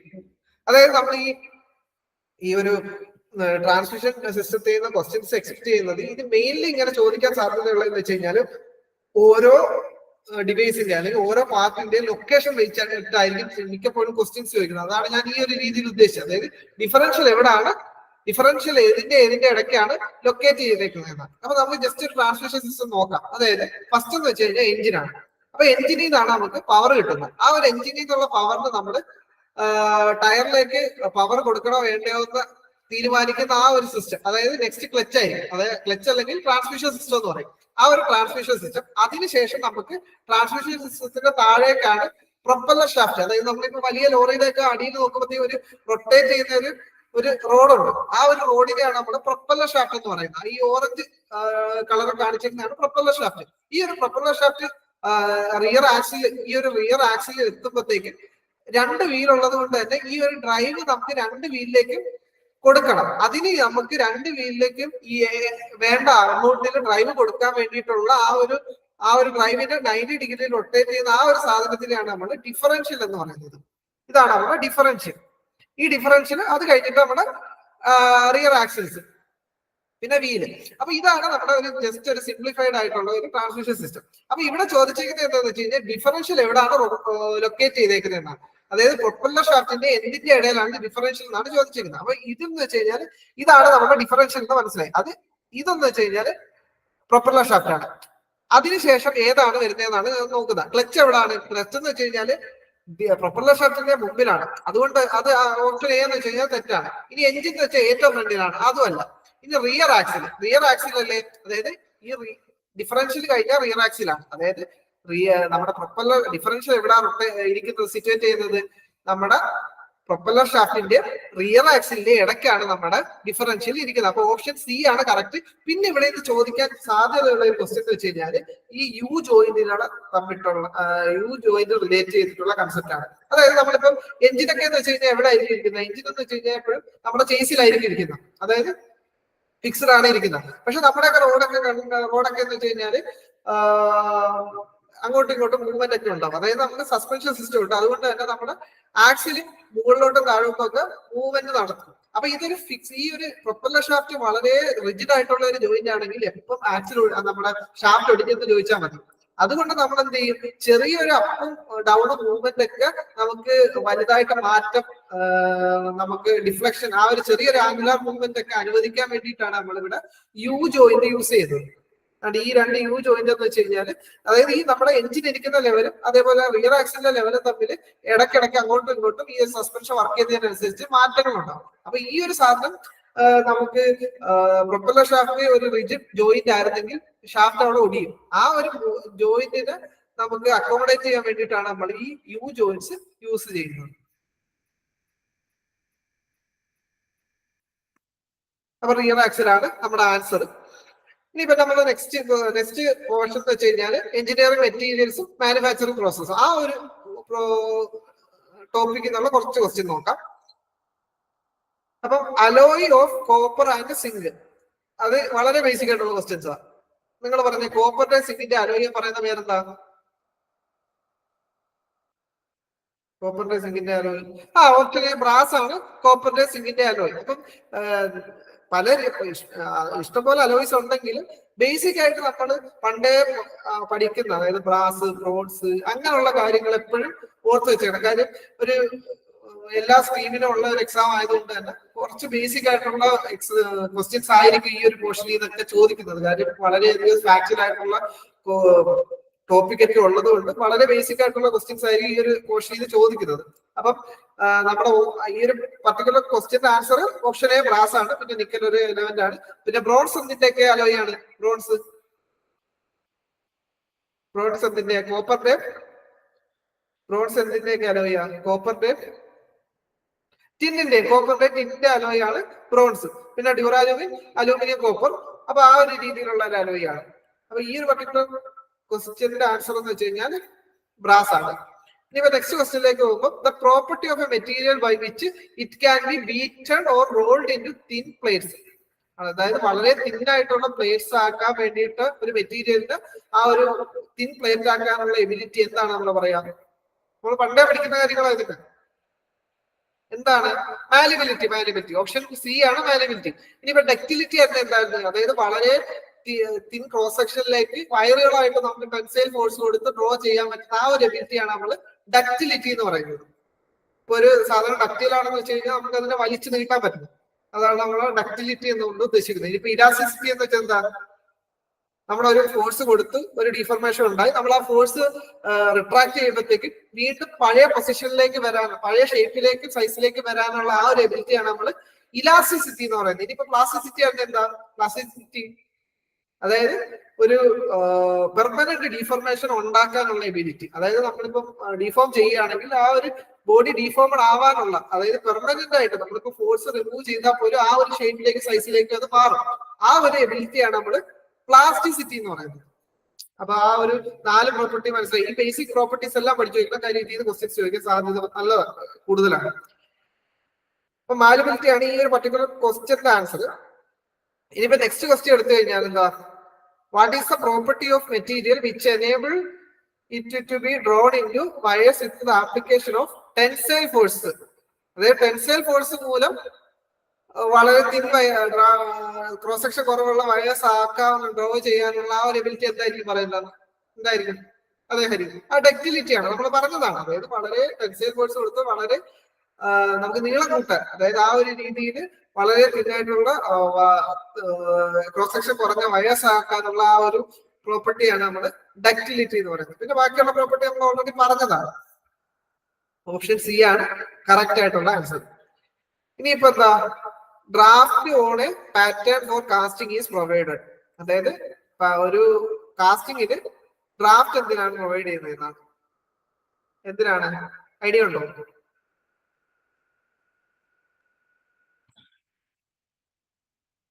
അതായത് നമ്മള് ഇപ്പൊ ഒരു കാസ്റ്റിംഗ് ഉണ്ടാക്കാൻ നമ്മളൊരു പാറ്റേൺ വെച്ചിട്ടായിരിക്കും കാസ്റ്റിംഗ് ഉണ്ടാക്കാം. അപ്പൊ ആ ഒരു നമ്മൾ ആ ഒരു കാസ്റ്റിംഗ് ഉണ്ടാക്കി കഴിഞ്ഞാൽ ആ പാറ്റേൺ നമുക്ക് റിമൂവ് ചെയ്യണം. എന്നാൽ മാത്രമേ ആ പാറ്റേൺ ഉള്ള ആ ഒരു സ്പേസിലേക്ക് നമുക്ക് മോൾട്ടൺ മെറ്റൽ ആഡ് ചെയ്യാൻ പറ്റത്തുള്ളൂ. അപ്പൊ ഈ ഒരു രീതിയിലുള്ള ഒരു പാറ്റേൺ ആണ് നമുക്ക് വേണ്ടത്. അതായത് നമുക്ക് വേണ്ട ഫൈനൽ പൊസിഷൻ ഈ ഒരു രീതിയിലുള്ള പാറ്റേൺ ആണെന്ന് വെച്ചു. അപ്പൊ നമ്മൾ നോർമലി അതേ സെയിം ഷേപ്പ് കൊടുത്തു കഴിഞ്ഞാലുള്ള പ്രശ്നം എന്താണെന്ന് വെച്ച് കഴിഞ്ഞാൽ ഈ സാധനത്തിനെ നമുക്ക് റിമൂവ് ചെയ്യാം. ഈ ഒരു പാറ്റേൺ നമുക്ക് റിമൂവ് ചെയ്യുന്ന സമയത്ത് ആ ഒരു മോൾഡ് ക്യാവിറ്റിയിൽ എന്താ ഡിസ്റ്റോർഷൻസ് ഒക്കെ ഉണ്ടാവും. കാര്യം വളരെ സ്ട്രെയിറ്റ് ആയിട്ടുള്ള ഒരു സ്ഥലത്ത് നമുക്ക് റിമൂവ് ചെയ്യാൻ കുറച്ച് പാടാണ്. ചിലപ്പം ഇവിടുത്തെ സാധനമൊക്കെ ഇളവി അകത്തേക്കൊക്കെ വീഴാം, മോൾഡ് ക്യാവിറ്റിയിലേക്കൊക്കെ വീഴാം. അപ്പൊ നമ്മൾ എന്ത് ചെയ്യും? ഇവിടെ ഒരു ടാപ്പർനെസ് കൊടുക്കും.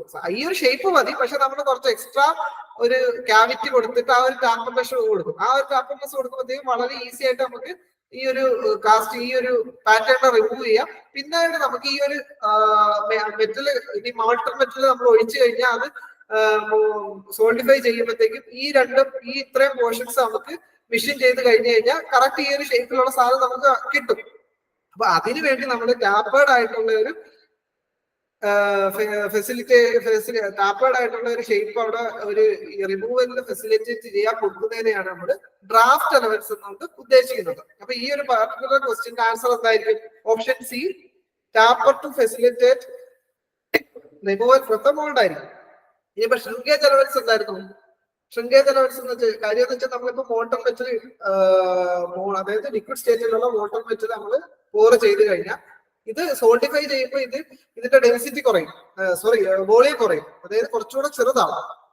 അപ്പൊ നമുക്ക് വേണ്ട ഫൈനൽ ഒരു സൈസിൽ കുറച്ചുകൂടെ കുറയും. അതിനുവേണ്ടി നമ്മൾ എന്ത് ചെയ്യും? കുറച്ചുകൂടെ കൂടുതൽ വലിയൊരു ഡയമെൻഷനിൽ പാറ്റേൺ ഉണ്ടാക്കി കാസ്റ്റ് ചെയ്യും. അപ്പൊ ആ ഒരു അലവൻസിനെയാണ് നമ്മൾ ഷ്രിങ്കേജ് അലവൻസ് എന്ന് പറയുന്നത്. ഇനിയിപ്പോ മിഷനിങ് അലവൻസ് എന്താ, അതായത് നമുക്ക് കുറച്ചുകൂടെ ബെറ്റർ സർഫസ് ഫിനിഷോ അല്ലെങ്കിൽ ആ ഒരു രീതിയിലൊക്കെ വേണമെങ്കിൽ നമ്മൾ എന്ത് ചെയ്യും, ഇപ്പം ഒരു 10 mm ഒരു എത്ര ഒരു 10 mm ഒരു നമ്മളെ ക്യൂബാണ് ഉണ്ടാക്കുന്നതെന്ന് വെച്ചു. നമ്മൾ ചിലപ്പോൾ 12 mm ക്യൂബ് ഉണ്ടാക്കിയതിനു ശേഷം 2 mm മിഷൻ ചെയ്ത് കളയും. അപ്പൊ അതായത് ആ മിഷനിങ് ചെയ്യാൻ വേണ്ടിയിട്ട് നമ്മളൊരു അലവൻസ് കൊടുക്കും. അതിനെയാണ് നമ്മൾ മിഷനിങ് അലവൻസ് എന്ന് പറയുന്നത്. അപ്പൊ ഈ ഒരു പർട്ടിക്കുലർ ക്വസ്റ്റ്യനിൽ ഡ്രാഫ്റ്റ് അലവൻസ് എന്തിനാണെന്ന് വെച്ച് കഴിഞ്ഞാൽ കുറച്ചുകൂടെ ഈസി ആയിട്ട് നമുക്ക് ആ ഒരു പാറ്റേൺ പുറത്തെടുക്കാൻ വേണ്ടിയിട്ടാണ് നമ്മൾ ഡ്രാഫ്റ്റ് അലവൻസ് കൊടുക്കുന്നത്. ഇനിയിപ്പോ നെക്സ്റ്റ് ടോപ്പിക് എന്താണെന്ന് വെച്ചാൽ മെഷീൻ ടൂൾസ്. അപ്പൊ മെഷീൻ ടൂൾസിൽ എപ്പോഴും ചോദിക്കാറുള്ള ക്വസ്റ്റ്യൻസ് ആണ് ലെയ്ത്ത് ബെഡ് എന്ത് കൊണ്ടാണ് ഉണ്ടാക്കിയിരിക്കുന്നത്, അതായത് മൈൽഡ് സ്റ്റീൽ ആണോ, സ്റ്റെയിൻലെസ് സ്റ്റീൽ ആണോ, അത് പിഗ് അയൺ ആണോ, കാസ്റ്റ് അയൺ ആണോ. ഇതിപ്പോ എന്തായാലും ജസ്റ്റ് ഒന്ന് ട്രൈ ചെയ്ത് എന്തായിരിക്കും ലെയ്ത്ത് ബെഡ്. ആദ്യം ബേസിക്കലി ലെയ്ത്ത് ബെഡ് എന്താന്ന് വെച്ച് കഴിഞ്ഞാൽ ലെയ്ത്ത് ബെഡ് അതായത് നമുക്ക് ലെയ്ത്ത് എന്താണെന്ന് അറിയാമല്ലോ. ഞാൻ ഫിഗർ ഇൻക്ലൂഡ് ചെയ്യാൻ മറന്നു. കാര്യം എന്ന് വെച്ച് കഴിഞ്ഞാൽ ഒരു നമ്മളെല്ലാം കണ്ടിട്ടുള്ള മെഷീനാണ് ലെയ്ത്ത്. നമ്മുടെ ഒരു ഹെഡ് സ്റ്റോക്ക് ഉണ്ടാവും, ടെയിൽ സ്റ്റോക്ക് ഉണ്ടാവും. ഈ ടെയിൽ സ്റ്റോക്കിന്റെ ഹെഡ് സ്റ്റോക്കിന്റെ ഇടയ്ക്ക് നമ്മൾ മെറ്റീരിയൽ വെച്ചതിന് ശേഷം നമ്മൾ ആ ഒരു വർക്ക് പീസ് റൊട്ടേറ്റ് ചെയ്യും. ടൂള് വെച്ചിട്ട് നമുക്ക് മെറ്റീരിയൽ റിമൂവ് ചെയ്യാം. അപ്പൊ ഈ ഒരു ഹെഡ് സ്റ്റോക്ക് ആണെങ്കിൽ ടെയിൽ സ്റ്റോക്ക് ഒക്കെ എന്ന് വെച്ച് കഴിഞ്ഞാൽ ഒരു പർട്ടിക്കുലർ പാർട്ടിന്റെ മുകളിലൂടെയാണ് അങ്ങോട്ടും ഇങ്ങോട്ടും മൂവ് ചെയ്യുന്നത്. ആ ഒരു പാർട്ടിനെയാണ് നമ്മൾ ബെഡ് എന്ന് പറയുന്നത്. അതായത് ആ ഒരു ലെയ്ത്തിന്റെ മെയിൻ സ്ട്രക്ചറൽ ബോഡീനെയാണ് നമ്മൾ ബെഡ് എന്ന് പറയുന്നത്. അപ്പൊ ആ ഒരു ബെഡ് എപ്പോഴും നമ്മൾ കാസ്റ്റ് അയണിലായിരിക്കും. രശ്മി എന്താ റൈസ് ചെയ്ത ഹാൻഡ് ചാറ്റിൽ ചോദിക്കാമോ?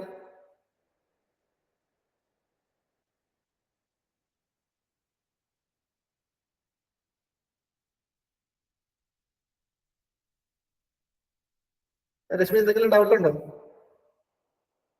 Okay okay okay okay. അപ്പം ആ ഒരു ലെയ്ത്ത് പെട്ടെന്ന് വെച്ച് കഴിഞ്ഞാൽ വളരെ സ്ട്രക്ചറൽ ആയിട്ടുള്ള ഒരു പാർട്ടാണ്. അപ്പൊ ആ ഒരു സ്ട്രക്ചറൽ പാർട്ട് എന്ന് വെച്ചാൽ അത്രയും റിജിഡിറ്റി വേണ്ട പാർട്ടാണ്. അത് മാത്രമല്ല അവിടെ ഒരു മെറ്റീരിയൽ റിമൂവൽ പ്രോസസ്സ് നടക്കുന്നത് കൊണ്ട് തന്നെ അത്രയും വൈബ്രേഷൻസും എല്ലാം ആ ഒരു സ്ഥലത്ത് ഉണ്ടാവും. അപ്പൊ അതുകൊണ്ടൊക്കെ തന്നെ നമ്മൾ കാസ്റ്റ് അയൺ ആണ് യൂസ് ചെയ്യുന്നതെങ്കിൽ കാസ്റ്റ് അയണിന്റെ ഒരു പ്രത്യേകതയാണ് ഡാമ്പിങ്.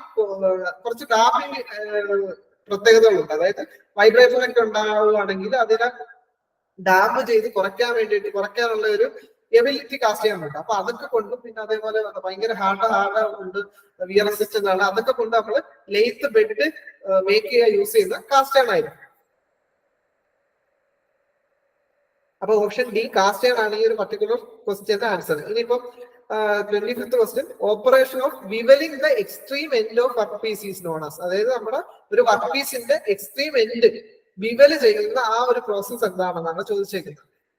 നിങ്ങൾക്ക് അറിയാം, വളരെ ഈസിയാണ്. അതായത് ഇപ്പം ഇതായിരിക്കും നമ്മുടെ വർക്ക് പീസ്. ഈ ഒരു വർക്ക് പീസിന്റെ സാധാരണ രീതിയിൽ എന്തായിരിക്കും, വളരെ ഷാർപ്പ് ആയിട്ടുള്ള ഒരു എൻഡ് ആയിരിക്കും ഇവിടെ ഉള്ളത്. അപ്പൊ ഷാർപ്പ് എൻഡുകൾ അത്രയും ഡിസൈറബിൾ അല്ലാത്തതുകൊണ്ട് നമ്മൾ എന്ത് ചെയ്യും, ഇവിടെ ഒരു ടാപ്പർ പ്രസ് കൊടുക്കും. ആ ഒരു ടൂൾ വെച്ചിട്ട് ടാപ്പർ പ്രസ് കൊടുക്കും. അപ്പൊ ആ ഒരു ഓപ്പറേഷനെയാണ് നമ്മൾ ഷാംഫറിംഗ് എന്ന് പറയുന്നത്. ഷാംഫറിംഗ്. അപ്പം ഇതിൽ ചോദിച്ചേക്കുന്നത് വെച്ചാൽ എക്സ്ട്രീം എൻഡ് വിവല് ചെയ്യുന്ന ആ ഒരു പ്രോസസ് ഷാംഫറിംഗ് ആണ്. ഇനിയിപ്പോ ഗ്രൂവിംഗ്, ഫേസിംഗ്, ലേണിംഗ് അതെന്താന്ന് നോക്കിയിട്ട് പോകും. അതായത് ഗ്രൂവിംഗ് എന്ന് വെച്ച് കഴിഞ്ഞാൽ നമുക്ക് ആ ഒരു വേർഡിൽ നിന്ന് തന്നെ മനസ്സിലാവുന്ന കണക്ക് ഗ്രൂവ്സ് ഉണ്ടാക്കുക. അതായത് വർക്ക് പീസിന്റെ ഡിഫറെന്റ് പൊസിഷൻസിൽ ഗ്രൂവ്സ് സെറ്റ് ചെയ്യുന്ന ആ ഒരു ഓപ്പറേഷൻസിനെയാണ് ഗ്രൂവിംഗ് എന്ന് പറയുന്നത്. ഇനിയിപ്പം ഫേസിംഗ് എന്തായിരിക്കും? ഫേസിംഗ് എന്ന് വെച്ച് കഴിഞ്ഞാൽ ആ ഒരു വർക്ക് പീസിന്റെ ഇൻസൈഡ് കുറച്ച് ഫ്ലാറ്റ് ആക്കാം. അപ്പൊ ആ ഒരു ഫ്ലാറ്റ് ആക്കാൻ വേണ്ടിയിട്ട് നമ്മൾ എന്ത് ചെയ്യും, ടൂളിന്റെ ഈ ഒരു വർക്ക് പീസിന്റെ ഡയറക്ട് ആക്സിസിന് പെർപെൻഡിക്കുലർ ആയിട്ട് മൂവ് ചെയ്തിട്ട് ആ ഒരു ഡയറക്ഷൻ, ആ ഒരു എൻഡ് ഫേസ് വളരെയധികം സ്ക്വയർഡ് ആയിട്ട് എടുക്കുന്ന ആ ഒരു ഓപ്പറേഷനെയാണ് നമ്മൾ ഫേസിംഗ് എന്ന് പറയുന്നത്. ഇനിയിപ്പം ലേണിംഗ് എന്തായിരിക്കും? ഇവിടെ ഒരു പ്രത്യേകം ഉള്ള ഒരു ടൂൾ വെച്ചിട്ട് നമുക്ക് ആ ഒരു ഡയമണ്ട് ഷേപ്പിലുള്ള ഒരു എംബോസിങ് ഒരു കൊടുക്കുന്നതിനെയാണ് നമ്മൾ ലേണിംഗ് എന്ന് പറയുന്നത്. ലേണിംഗ് ഒക്കെ പലപ്പോഴും ചോദിച്ചിട്ടുണ്ട്.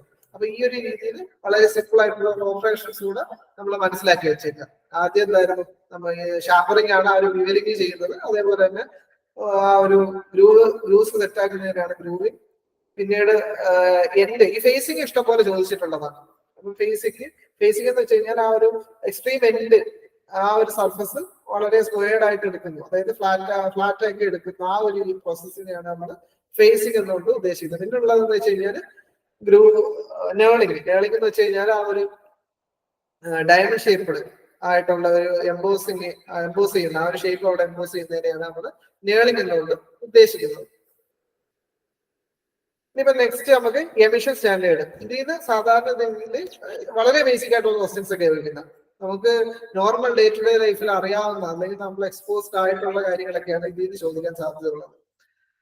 The ignition quality of diesel fuel is expressed by, അതായത് ഡീസൽ ഫ്യൂവലിന്റെ ഇഗ്നീഷ്യൻ ക്വാളിറ്റി, അതായത് ഇപ്പൊ ഏത് ഫ്യൂവൽ ആണെങ്കിലും ഒരു നമ്മൾ യൂസ് ചെയ്യുന്ന യൂസേജിന് എത്രത്തോളം അത് ബെറ്റർ ആണ് അങ്ങനെ ക്വാണ്ടിഫൈ ചെയ്യാൻ നമുക്ക് യൂസ് ചെയ്യുന്ന കുറച്ച് ടൈംസ് ഉണ്ട്. ഇപ്പൊ ലൈക് ഡീസൽ ആകുമ്പോഴത്തേക്ക് നമ്മൾ എന്തായാലും യൂസ് ചെയ്യുക CT നമ്പർ ആയിരിക്കും നമ്മുടെ ഡീസലിന്റെ ഇഗ്നീഷ്യൻ ക്വാളിറ്റി ബെറ്റർ. ആ ഒരു എന്ന് വെച്ചാൽ CT നമ്പർ കൂടുതലുള്ള ഫ്യൂൽ എന്ന് വെച്ച് കഴിഞ്ഞാൽ നല്ല ഡീസലാണ്, എന്ന് വെച്ചാൽ നല്ല ഇഗ്നീഷ്യൻ ക്വാളിറ്റി ഉള്ള ഒരു ഡീസലാണെന്ന് പറയാം. ഇനി CT നമ്പർ കുറവാണെങ്കിൽ എന്തായിരിക്കും, ആ ഒരു ക്വാളിറ്റി കുറവായിരിക്കും.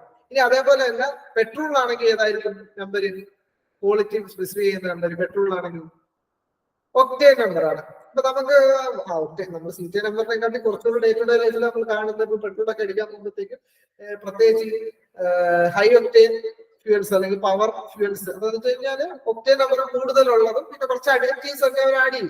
അപ്പം ഇപ്പൊ നമ്മളിപ്പം കംപ്രഷൻ റേഷ്യോ കൂടുതലൊക്കെ ഉള്ള വണ്ടികളൊക്കെ എടുക്കുകയാണെങ്കിൽ നമുക്ക് കുറച്ചുകൂടെ ഒക്ടേൻ നമ്പർ കൂടുതലുള്ള ഫ്യൂൽ യൂസ് ചെയ്ത് കഴിഞ്ഞാൽ അവിടെ നോക്കി കുറയും. നേരെ മറിച്ച് നമ്മൾ നോർമൽ പെട്രോളാണ് യൂസ് ചെയ്യുന്നതെങ്കിൽ അവിടെ നോക്കി കൊണ്ടാവാനുള്ള സാധ്യത ഉണ്ട്. ഇപ്പൊ KTM ഡ്യൂക്കും ഒക്കെ ആണെങ്കിൽ ഹൈ കംപ്രഷൻ എഞ്ചിൻസ് ആണ്. അപ്പൊ അവിടെ എന്ന് വെച്ച് കഴിഞ്ഞാൽ നമുക്ക് കുറച്ചുകൂടെ ബെറ്റർ ഒക്ടേൻ നമ്പറുള്ള പെട്രോൾ യൂസ് ചെയ്യുന്നത് ബെറ്റർ ആയിരിക്കും. ജനറലി ഞാൻ പറഞ്ഞതേ ഉള്ളൂ. അപ്പം നമ്മൾ മനസ്സിലാക്കേണ്ടതെന്ന് വെച്ച് കഴിഞ്ഞാൽ നമ്മുടെ CTEN, അതായത് ഡീസലിന്റെ കേസിൽ എന്ന് വെച്ചാൽ CTEN നമ്പറും അതേപോലെ തന്നെ പെട്രോളിന്റെ കേസിൽ ഒക്ടേൻ നമ്പറുമാണ്.